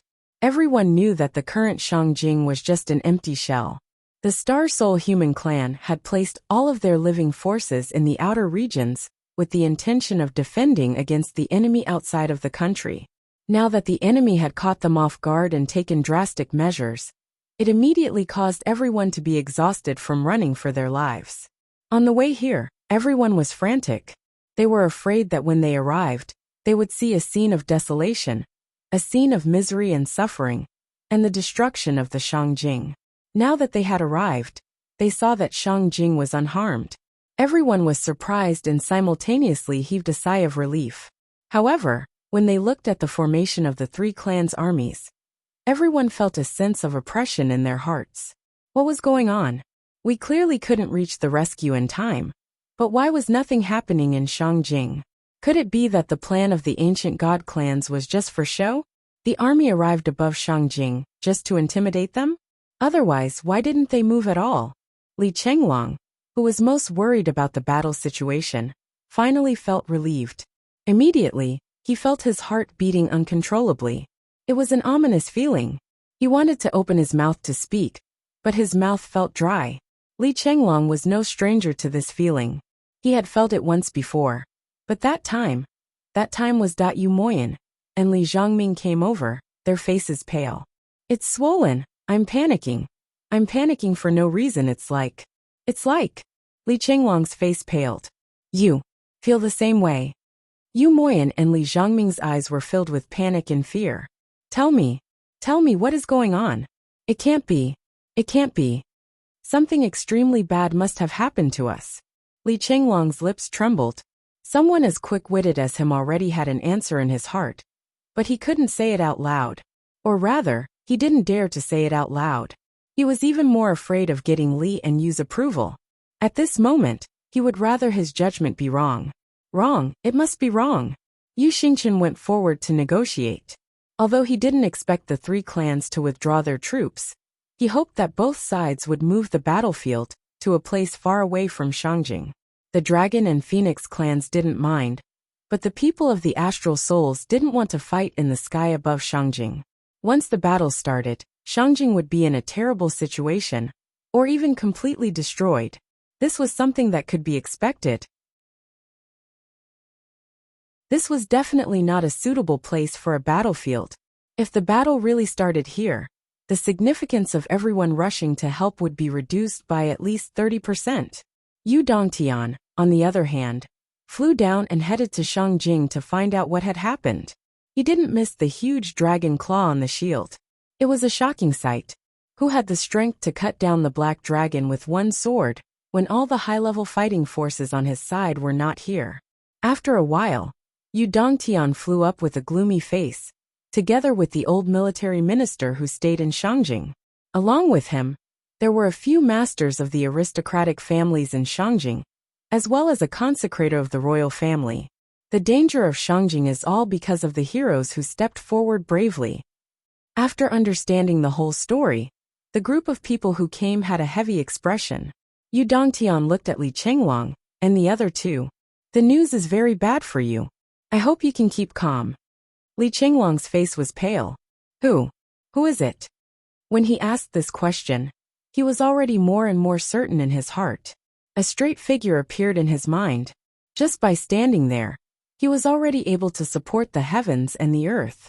That time, it was a similar feeling, a similar situation, a similar. Li Chenglong tried his best to remove this figure from his mind. He was the one who was most unwilling to think in that direction, but when the thought surged, he couldn't control it anymore. When the three clans first arrived in Shangjing and were about to attack, it was Qin Fangyang who suddenly appeared in the sky above Shangjing. He single-handedly defended the pass with his sword. Yu Dongtian finally said something that Li Chenglong and the other two didn't want to hear the most. The three of them stared blankly and only felt that their bodies were about to collapse. In their minds, it was as if thunderbolts were exploding one after another. Li Chenglong desperately told himself that he was now a military advisor who controlled the whole situation. He couldn't lose his composure, and even more so, he couldn't lose his mind. Didn't Teacher Qin also encounter death back then? In the end, he returned safely and even improved greatly. Perhaps it would be the same this time. But he couldn't do it. His heart became more and more chaotic. There was only chaos, extreme chaos. Teacher Qin. Tears flowed down the faces of the three people silently. The reason why Shangjing was able to remain intact until now is all because of Teacher Qin and Wang Lingyun. Because these two people risked their lives to protect Shangjing, you guys were able to come to their rescue. Everyone recounted everything that Qin Fangyang had done in detail. LV Yingfeng's eyes were red and tears flowed down uncontrollably. Qin Fangyang was his son-in-law. His daughter was long gone. Now, his son-in-law was also gone. I only hope that husband and wife can meet in the underworld and make up for their loss. Yu Moyan gritted his teeth and said furiously, Shangjing has hundreds of millions of people. But no one came out to fight with my teacher? So many people are just going to watch my teacher die in battle without doing anything. What kind of shameful thing is this? LV Yingfeng sighed softly and said with tears flowing down his face, it's not that we don't want to come out, but we can't. If I could, I would have been the first to stand in front of Qin Fangyang. Our battle strength is shallow. It's fine if we can't compare to the dragons, phoenixes and Qilins, but who doesn't have some hot-bloodedness? But Qin Fangyang put in a lot of effort and risked his own life to use words to temporarily suppress the three races, giving Shangjing a chance to be saved. It's a small matter that we came out to die, but if we ruined all of his plans because of this, we wouldn't be able to make up for it. If the three races really broke their promise and attacked directly, wouldn't Qin Fangyang's sacrifice be in vain? All of the martial artists in Shangjing are about to explode from holding back. Although the martial artists in Shangjing didn't participate in this battle, there are more than 5,000 profound return martial artists, more than 1,000 Sky Soar martial artists, and more than 200 Dao integration martial artists. They sacrificed themselves to fuse their souls and cultivation bases into the protective barrier of Shangjing. They followed Qin Fangyang's example and risked their lives to protect others. Everyone wants to do something, but they're not strong enough. There's a limit to what they can do. The feeling of watching the heroes bleed in the sky and not being able to do anything has already made everyone's mentality explode. If the military didn't discover it in time and give strict orders to stop it, I'm afraid that more than 100,000 martial artists would have fused their lives and souls into the protective barrier of Shangjing. 200 million citizens prayed sincerely for the heroes. Qin Fangyang's longevity tablet is displayed in the homes of countless citizens. The moment Wang Lingyun rushed up, the name of the god of war once again resounded in the sky of Shangjing. Now Teacher Qin and the god of war are the two monuments in the hearts of the citizens of the Astral Souls continent. They're immortal monuments. The protective barrier of Shangjing covers a huge area. Even if the blood of countless heroes was spilled on it, it only made the barrier 3 times stronger than before. Although the barrier still can't withstand the attacks of high-level divine beasts like the dragons, phoenixes and Qilins, the blood of the soldiers and the souls of the brave warriors are attached to it in the most devout manner. They've really given up their lives to be with the barrier. They've all turned into the barrier. It's not that no one fought side by side with Qin Fangyang, but there were too many people who chose to use the same method as Qin Fangyang. They used their own lives to protect the citizens. The head of the military, Lu Yingfeng, the head of the Yu family, and the others explained everything in detail. This wasn't just an explanation for Li Chenglong and the others, nor was it to appease the anger in their hearts. It was because the blood of these martyrs couldn't be shed in vain. They were also heroes. Heroes who deserved to be remembered for life on this continent. Their deeds shouldn't be buried. They were also martyrs of the astral souls, heroes of the continent. Qin Fangyang wasn't alone. There were also many compatriots who were of the same mind as him. They were going to hell hand in hand. Everyone's blood boiled as they listened, and their bodies trembled. Whenever there's a crisis, there are so many heroes who rise spontaneously from the astral souls continent. Yu Dongtian's eyes were filled with tears. Have you recorded the names of the heroes? Yes, we haven't missed a single one. After the war, if we're lucky enough to win, the entire continent will burn incense and pray. Red silk will fill the sky as a sacrifice to the heroic spirits. Li Chenglong flipped his hand and slapped a ball of ice and snow on his face. He took a deep breath, blinked his eyes, and swallowed back his tears. He tore a snow-white strip of cloth from his white robe and slowly tied it on his head. Gritting his teeth, he said word by word, "The three races of dragon, phoenix, and qilin. From today onwards, I, Li Chenglong, announce that they're gone. In the future, not a single one of them will survive." Yu Moyan and Li Zhongming's eyes were red. They followed suit and tied white cloth on their heads. Their breathing was heavy, like a ferocious beast choosing its prey. Li Chenglong took a deep breath. He took out a map. "I'll come up with a battle plan. The original plan was to stop them, but it's no longer appropriate now. They're too fast. Lead them to Suicide Cliff."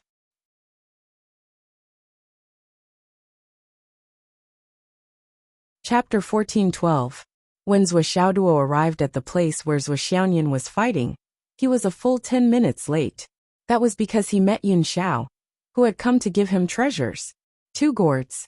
The Grand Master of Heaven's Waterfire gourd, and the Primordial Beginning Saint's all-encompassing gourd. "Master instructed me to send these 2 gourds to you," Yun Xiao said straightforwardly. "The Waterfire gourd that I gave you previously was just the image of the gourd itself. This time it's the main body." After saying that, she was about to leave. Zhuo Xiaoduo was overjoyed. He hurriedly took the gourd and began to curry favor. "Sister Yun Xiao, since you're here, why don't I bring you along? Let's go and watch the show. Don't you hate that patriarch Nether River?" Yun Xiao rolled her eyes. "When did I say that I hate Nether River? This kid clearly wants me to be a strong man. But he doesn't want to owe me a favor. He says that I'll bring you to watch the show. Doesn't that mean that I have to thank him when we get there? However, it's not impossible to make a trip. Coincidentally, I'm bored now. Anyway, I'm going to travel with Master to the starry sky at that time.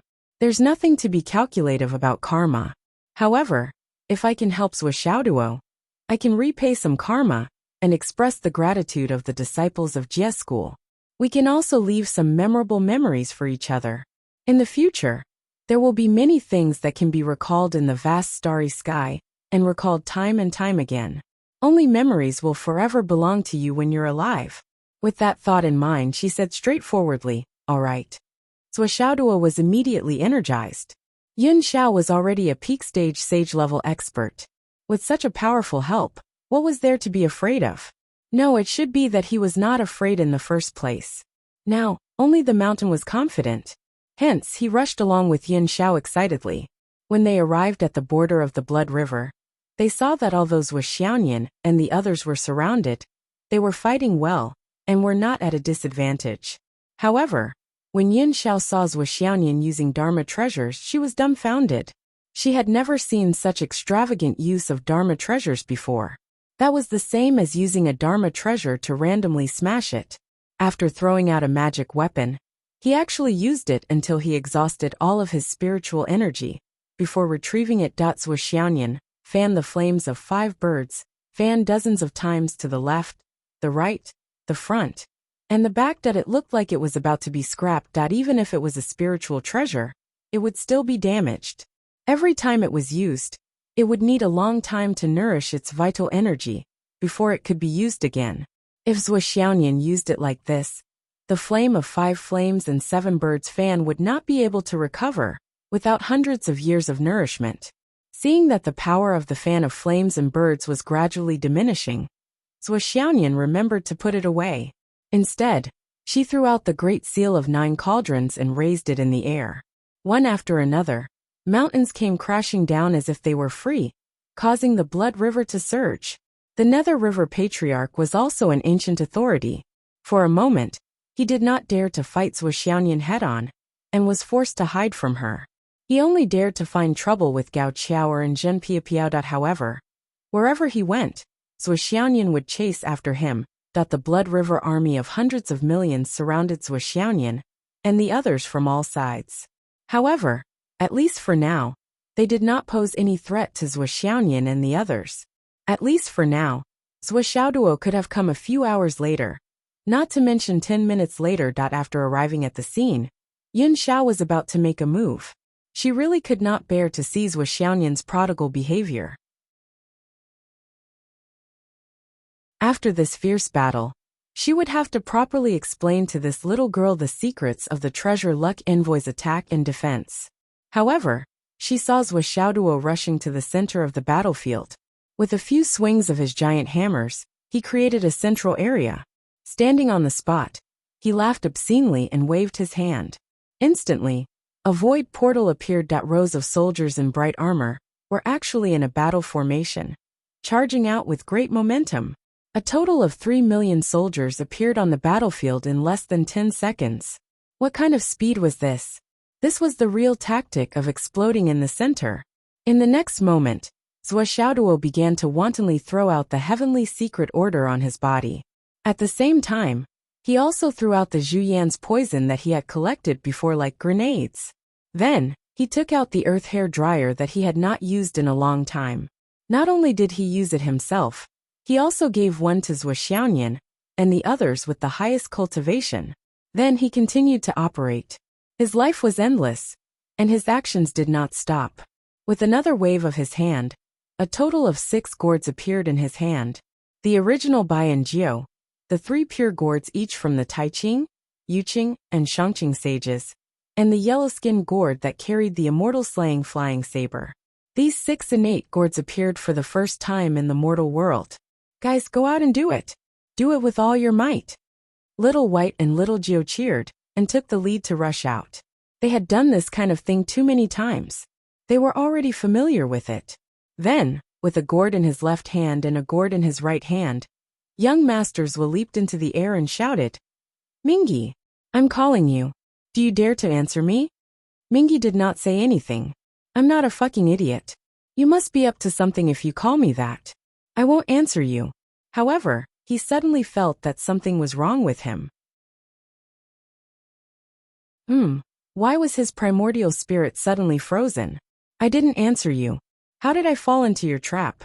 Could it be that the other party's magic treasure is so strange that it can be activated even if I don't answer? Mingyi knew that things were not good. He hurriedly tried to break free. With his skills as an ancient almighty, even if a saint's magic treasure attacked, he would still be able to resist. In the sky, Zhuoxiaoduo was holding a yellow-skinned gourd. There was a faint white light at the mouth of the gourd. There was a small person in the white light. The small person's eyebrows and eyes were clear. Then, a white light shot out from the small person's eyes. The white light seemed to ignore time and space. It had already pinned Mingyi's primordial spirit. Zhuoxiaoduo immediately used all his strength to stabilize the gourd and shouted, "Treasure, please turn around." The white light began to spin. The immortal slaying flying saber, which had not appeared in the mortal world for a long time, and was known as one of the few killing weapons of the God-conferment realm, had its first advantage in the clear heavenly tribulation. Well, he was not sure if it could really be used. After all, Mingyi Patriarch was also an ancient expert. He had some understanding of the God-conferment palm. How could he not know what he had done? He naturally protected his head with all his spiritual essence. He was very clear that as long as his neck was twisted, his head would probably leave his body. Although his head would not kill him, one wrong step might lead to many mistakes. Do you know what else the other party has? It had to be said that although Mingyi's response was passive, it was the best strategy at the moment. Although Xiaoduo had encountered many fortuitous encounters, and his cultivation had reached the peak of the world, there was still a considerable gap between him and an ancient almighty like Mingyi. Even if his plan was successful, and the immortal slaying flying saber had locked onto Mingyi's primordial spirit, it was unrealistic to say that he really raised the saber. Let me give you a hand. However, a slender hand at the side helped to hold the gourd. It was Yin Xiao who intervened. She looked at the yellow-skinned gourd and the immortal slaying flying saber with a complicated gaze. Her tyrannical magic power surged wildly, greatly increasing the power of the immortal slaying flying saber. Xiaoduo also mobilized all his spiritual essence on the gourd. At the same time he roared, "Treasure! Turn around right now!" The white light spun rapidly again and again. Mingyi Patriarch also roared loudly. He did not move no matter what. It was obvious that he was using all his strength to hold his neck. Sword light flashed again. Xiaoyan took advantage of this opportunity to use the soul-snatching sword to pierce through Mingyi Patriarch's body. His dodging ability had decreased by 90%. Bloody holes appeared one after another, and blood flowed out like a fountain. Mingyi Patriarch screamed loudly. Suddenly, he made up his mind and used the method of burning his life essence. His primordial spirit burst out beyond his limits and broke free from the restraint of the immortal slaying flying saber. With a boom, he sent Xiaoyan flying. He suddenly broke free from the shackles on his neck. With a crack, he used too much strength, and his neck was dislocated. Mingyi, who had a crooked neck, was like a crooked tree. He broke out of the encirclement without caring about his image. He could not afford to offend him. It was too scary. He knew that nothing good would come out of encountering Zhu Yan. Now it was indeed so that if he did not run, the Azura clan would be exterminated.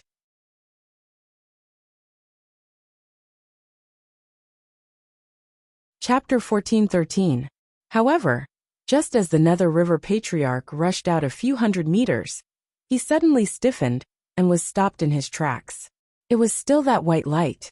Xiao's arrogant laughter could be heard from afar. "Please turn around, baby."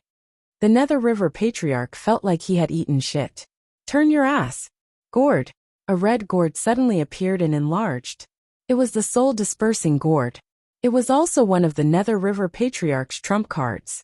Xiao's eyes lit up. "I've been waiting for you for so long," he almost sang. If not for the gourd, Xiaoduo would not have done that. He was afraid that the gourd would be gone if the Nether River Patriarch exploded. Xiaoyan, who was close at hand, would have had the chance to kill the Nether River Patriarch.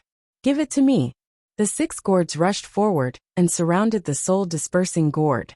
At the same time they shouted, "Don't move. Raise your hands." A fair and tender little boy appeared on the soul-dispersing gourd and raised his tender hands subconsciously. He looked confused and stuttered, "Why? Why am I surrounded?" "Say it, you surrender." The 6 gourds shouted together. "Okay, I surrender."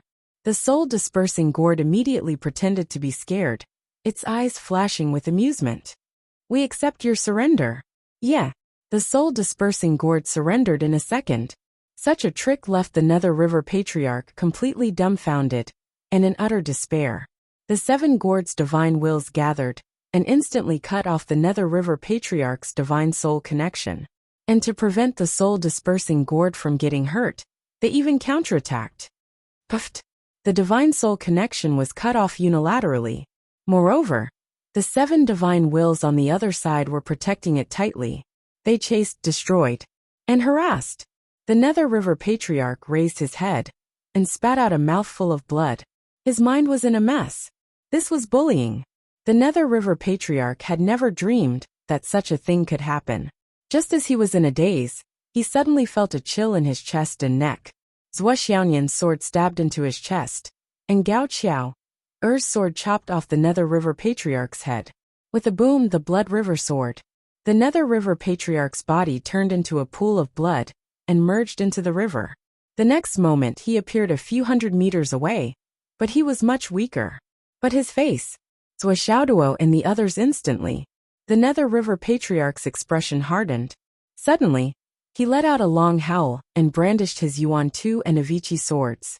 At the same time, the millions of Asuras and blood gods around him suddenly fell to the ground and were reduced to pools of blood. All of a sudden, the countless warriors who were fighting with the Asura tribe felt their vision go blank. All of their attacks hit nothing but air. The Nether River Patriarch's cultivation was almost instantly restored to peak condition. Nether River Blood Patriarch Nether River Patriarch Nether Patriarch Zhua Xiao duo didn't immediately rush up to fight. He turned to ask Yun Xiao, Sister Yun Xiao, what should we do in this situation? As long as the blood river is not destroyed, the sticks will not die. This is the law. Cloud Sky said coolly. Want to truly kill Mingi, one must completely exterminate the Asura clan. There's such a thing. Absolutely. Cloud Sky said. Furthermore, this place isn't all of Asura. If we kill Nether River here, Patriarch Nether River will be resurrected in the underground blood river. Zuoxiao's eyes flashed. Then I'd like to see how many times he can resurrect. Sister Yun Xiao, please help us settle this as soon as possible. Alright. Zuo Xiaoduo and Yun Xiao, one on the left and one on the right, charged into the battle. Yun Xiao's main goal was to help the normal soldiers fight and save them from danger. On the other hand, Zuo Xiaoduo flew directly above the Nether River Patriarch, and the 99 kitty hammers turned into 2 mountains as they came crashing down. Clang! Clang! The Yuan 2 infinite pain swords were sent flying with a mournful cry.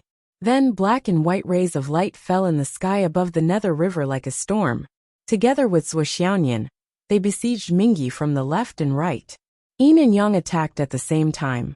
Ice and fire switched in an instant. A look of despair appeared in the Nether River Patriarch's eyes. In just a few minutes, Zuo Xiaoduo's hammers turned him into dust. When he reappeared in the Blood River, he was more than half of his original strength. Once again, he extracted the life force of countless blood gods and Asuras, and retreated frantically. But how could his speed compare to Zuo Xiaoduo's? Zuo Xiaoduo's true combat strength was the same as Zuo Xiaonian's peak sage to be. And so was the Nether River Patriarch. But now, Zuo Xiaoduo alone could beat Nether River Patriarch. With Zuo Xiaonian's help, the Nether River Patriarch could not fight back at all. He was beaten up the whole time. Again and again, he was beaten to a pulp. After he put away the Yuan 2 infinite pain swords, he did not dare to take them out again, because he found that both swords were full of scars, and were at a disadvantage in the clash with the 99 kitty hammers. If he used them in battle again, they would probably be shattered by Zuo Xiaoduo. The Nether River Patriarch had never imagined that the power of a pair of heavy weapons could be so great. Since ancient times, none of the weapons used by experts were so heavy. Or perhaps, they were not that heavy in the beginning. As for the cyclic sky seal and the others, they were all magical treasures that could only be used when one reached a certain level. It was a completely different concept from the weapons that grew together with one's hand from the beginning. Most of the ancient experts used sabers, swords, spears, horsetail whisks, and so on. Firstly, they were light and agile, and secondly, elegant and unrestrained, that he had never seen anyone who used hammers. But today, he saw someone who used heavy weapons and directly cultivated to the level of a demi-saint. Only then did he realize how terrifying it was. The Nether River Patriarch wanted to cry but had no tears. He did not have a chance to escape. After he was beaten up again, just as he reformed his body. Of course, Zuo Xiaoduo and Zuo Xiaonian gave Nether River time to recover. 5 seconds, because they realized that if Nether River needed to recover, he would need to take the lives of at least hundreds of thousands of Asura soldiers and blood gods. He would use them to feed himself. In other words, beating up Nether River once was equivalent to killing hundreds of thousands of Asura soldiers. This was a bargain that could not be more worthwhile. Therefore, the two of them kept an eye on the Nether River Patriarch. They did not relax for even a moment.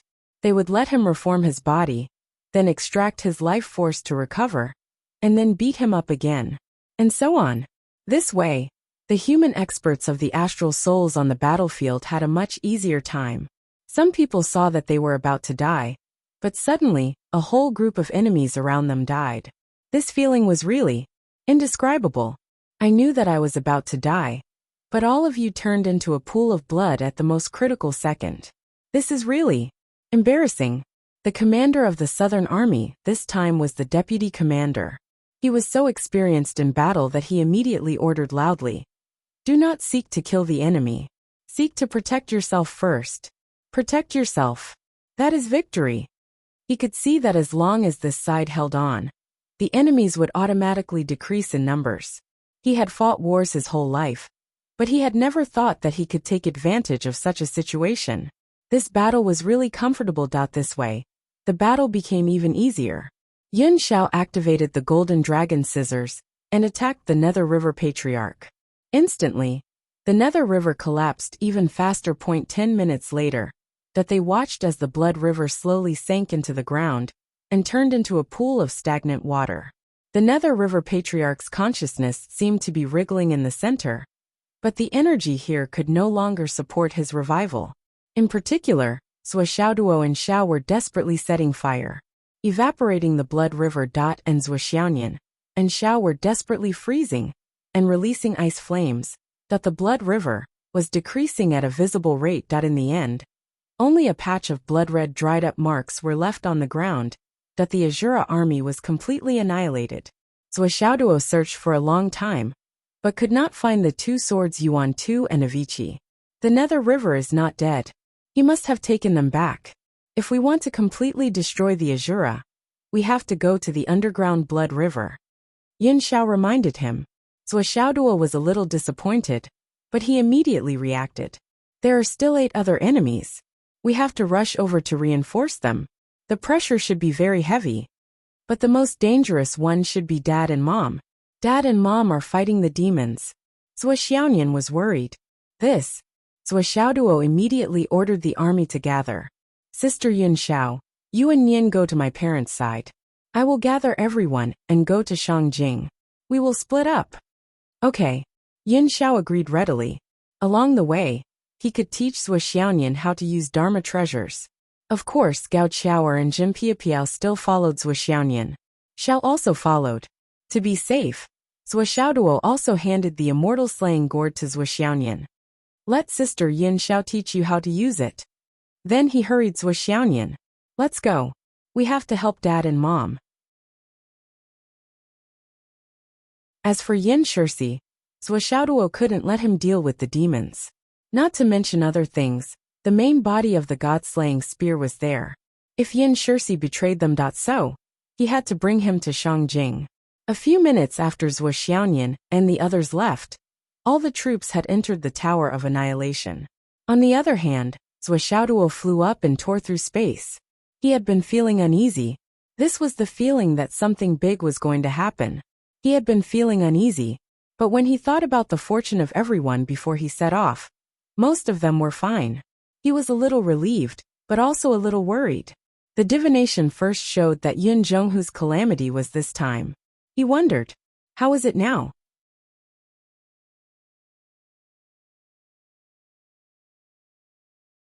Chapter 1414. Shangjing. Li Chenglong had meticulously planned.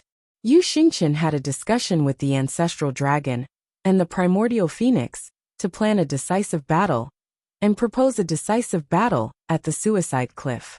Don't destroy Shangjing City. However, the ancestral dragon and the primordial phoenix refused. Why should we listen to your suggestion? Whether Shangjing City is destroyed or not, you don't have the final say. Our 3 clans have the final say. Looking at the mocking eyes of the ancestral dragon and the primordial phoenix, Yu Xingqian was flustered and exasperated, and was about to explode. At this moment, Li Chenglong appeared and said a few words with a smile. If you win, the entire continent will be yours. Why destroy the integrity of Shangjing?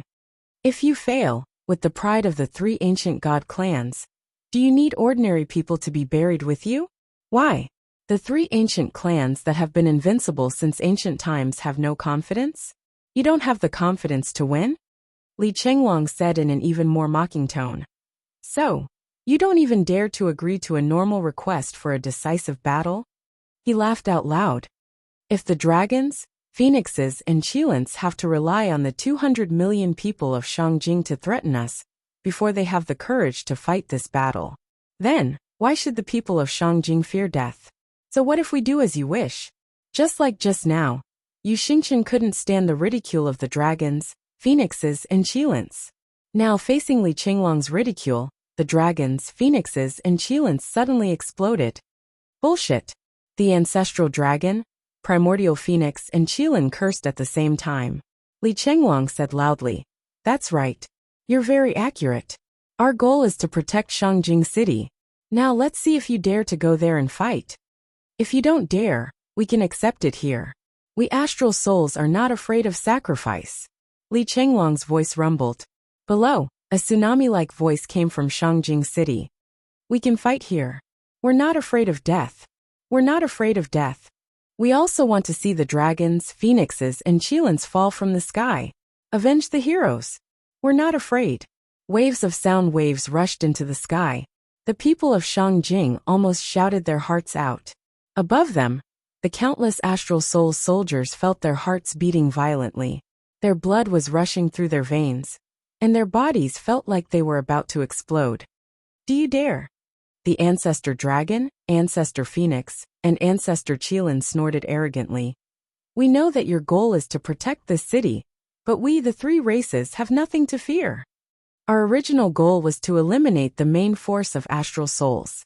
Our target was Shangjing, but it was only a means. Now that the main force is already in front of us, why should we care about the lives of a bunch of ants? So be it. As you wish, what do we, the three ancient god clans, have to fear?" These words were arrogant and full of confidence. Immediately, the three clans cheered in excitement. "If that's the case, please," Li Qinglong ordered, and the 6 human armies of the astral souls retreated. Shangjing City was left completely defenseless in front of the dragon, phoenix, and qilin clans. "It's clear that we trust you. I wonder if the dragon, phoenix, and qilin clans are worthy of our trust? Let's go." With the pride of the 3 ancient clans, they naturally didn't even look at Shangjing City. They waved their hands and ordered the army to move. The dragon clan moved first. Under the lead of tens of thousands of pureblood dragons, a group of vipers surged over like a tide. There were dragon turtles, dragon fish, flood dragons, dragon lions, dragon elephants, and even dragon humans. Dragons were lustful by nature. Ahem, everyone knew this, so there was no need to explain. In short, they were all vipers and vassal clans of the dragon clan.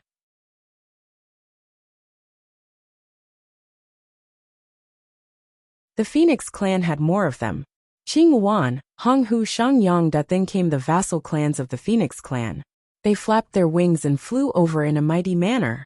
Then came the qilin clan. The qilin clan had the least number of pureblood qilins. They led a large group of vassal demon beast clans, and also surged through the sky like a torrent. These divine beasts. If it were 5 years ago, I'm afraid that the appearance of any one of them could cause a catastrophe for the entire continent. Yu Dongtian was still a little emotional. Now they're in such a large group, but it still makes us feel that they're just SOSO. The changes are really too great. Yin Zhonghu said honestly, "Of course, my little junior brother has brought great changes to the continent's strength. It's really too great." Yu Dongtian nodded. There was really no way to refute this. Although Zuoxiao Duo's character had always been lazy, mischievous, eccentric, and despicable, but if one thought about it carefully, all these changes were brought to the entire Star Soul human tribe after this brat slowly became stronger. Those countless elixirs, countless resources, countless divine weapons, and that mysterious void extermination tower, especially those elixirs that could raise the cultivation of Zenith, heavenly realm. Thinking about it carefully, this little guy who often made people want to kick him actually did so many things. The situation of the entire continent changed because of him. The battle strength of the entire human clan of the astral souls increased by more than 10 times because of him. This battle is going to be very dangerous. Yu Dongtian said seriously. Yin Zhonghu, let's fight side by side. We can't be separated to avoid being defeated one by one. He felt a strong sense of crisis in his heart. Yu Dongtian had once asked Zuoxiao Duo about Yin Zhonghu's divination. Yu Dongtian instinctively felt that Perhaps this was Yin Zhonghu's final battle, the tribulation of his life. Therefore, he didn't allow Yin Zhonghu to leave his sight. As he spoke, he flew in the air, looking straight ahead. He didn't look at Yin Zhonghu. Yin Zhonghu was stunned for a moment. He said, "After so many years, this is the first time you've called me by my full name. Yu Dongtian, are you afraid? Are you afraid that I'll die?" Yu Dongtian laughed and said, "I'm afraid that you won't die fast enough. I'll make it up to you when the time comes." Go to hell. Yin Zhonghu didn't know whether to laugh or cry. Bai Yunduo followed closely behind her husband, feeling her heart beating like a drum. Looking at her husband's broad shoulders, which seemed to be solid and reliable, she couldn't help but feel a little at ease. She thought to herself, "We can only win this battle. If we win, we'll take a big step towards our final goal. But if we lose, forget it, I don't want to think so much. Anyway, I'll accompany Brother Hu. We live and die together. For the sake of my belief, what's wrong with dying in battle?" They were already thousands of miles away from Shangjing City. The troops at the front had already begun to line up under Li Qinglong's arrangements. Hundreds of millions of soldiers and horses gathered together. Other than the sound of the wind blowing the flags and the rustling of clothes, no one said a word. One by one, they stood solemnly, pricked up their ears, listened to orders, followed the commander of the headquarters, entered their own formation, and lined up in the designated area in front. The Dragon Clan had also begun to organize their formation. A great battle was about to break out. Even the air seemed to have become heroic. You're tuning in to the Li Mei's Wuxia Whispers YouTube channel. We're so grateful for your support. And don't forget to subscribe to join us on this incredible journey through captivating stories. Your generosity through donations truly makes a world of difference, as it's the primary source of revenue that allows me to expand and enhance this channel for you. Thank you from the bottom of my heart for being a part of this adventure.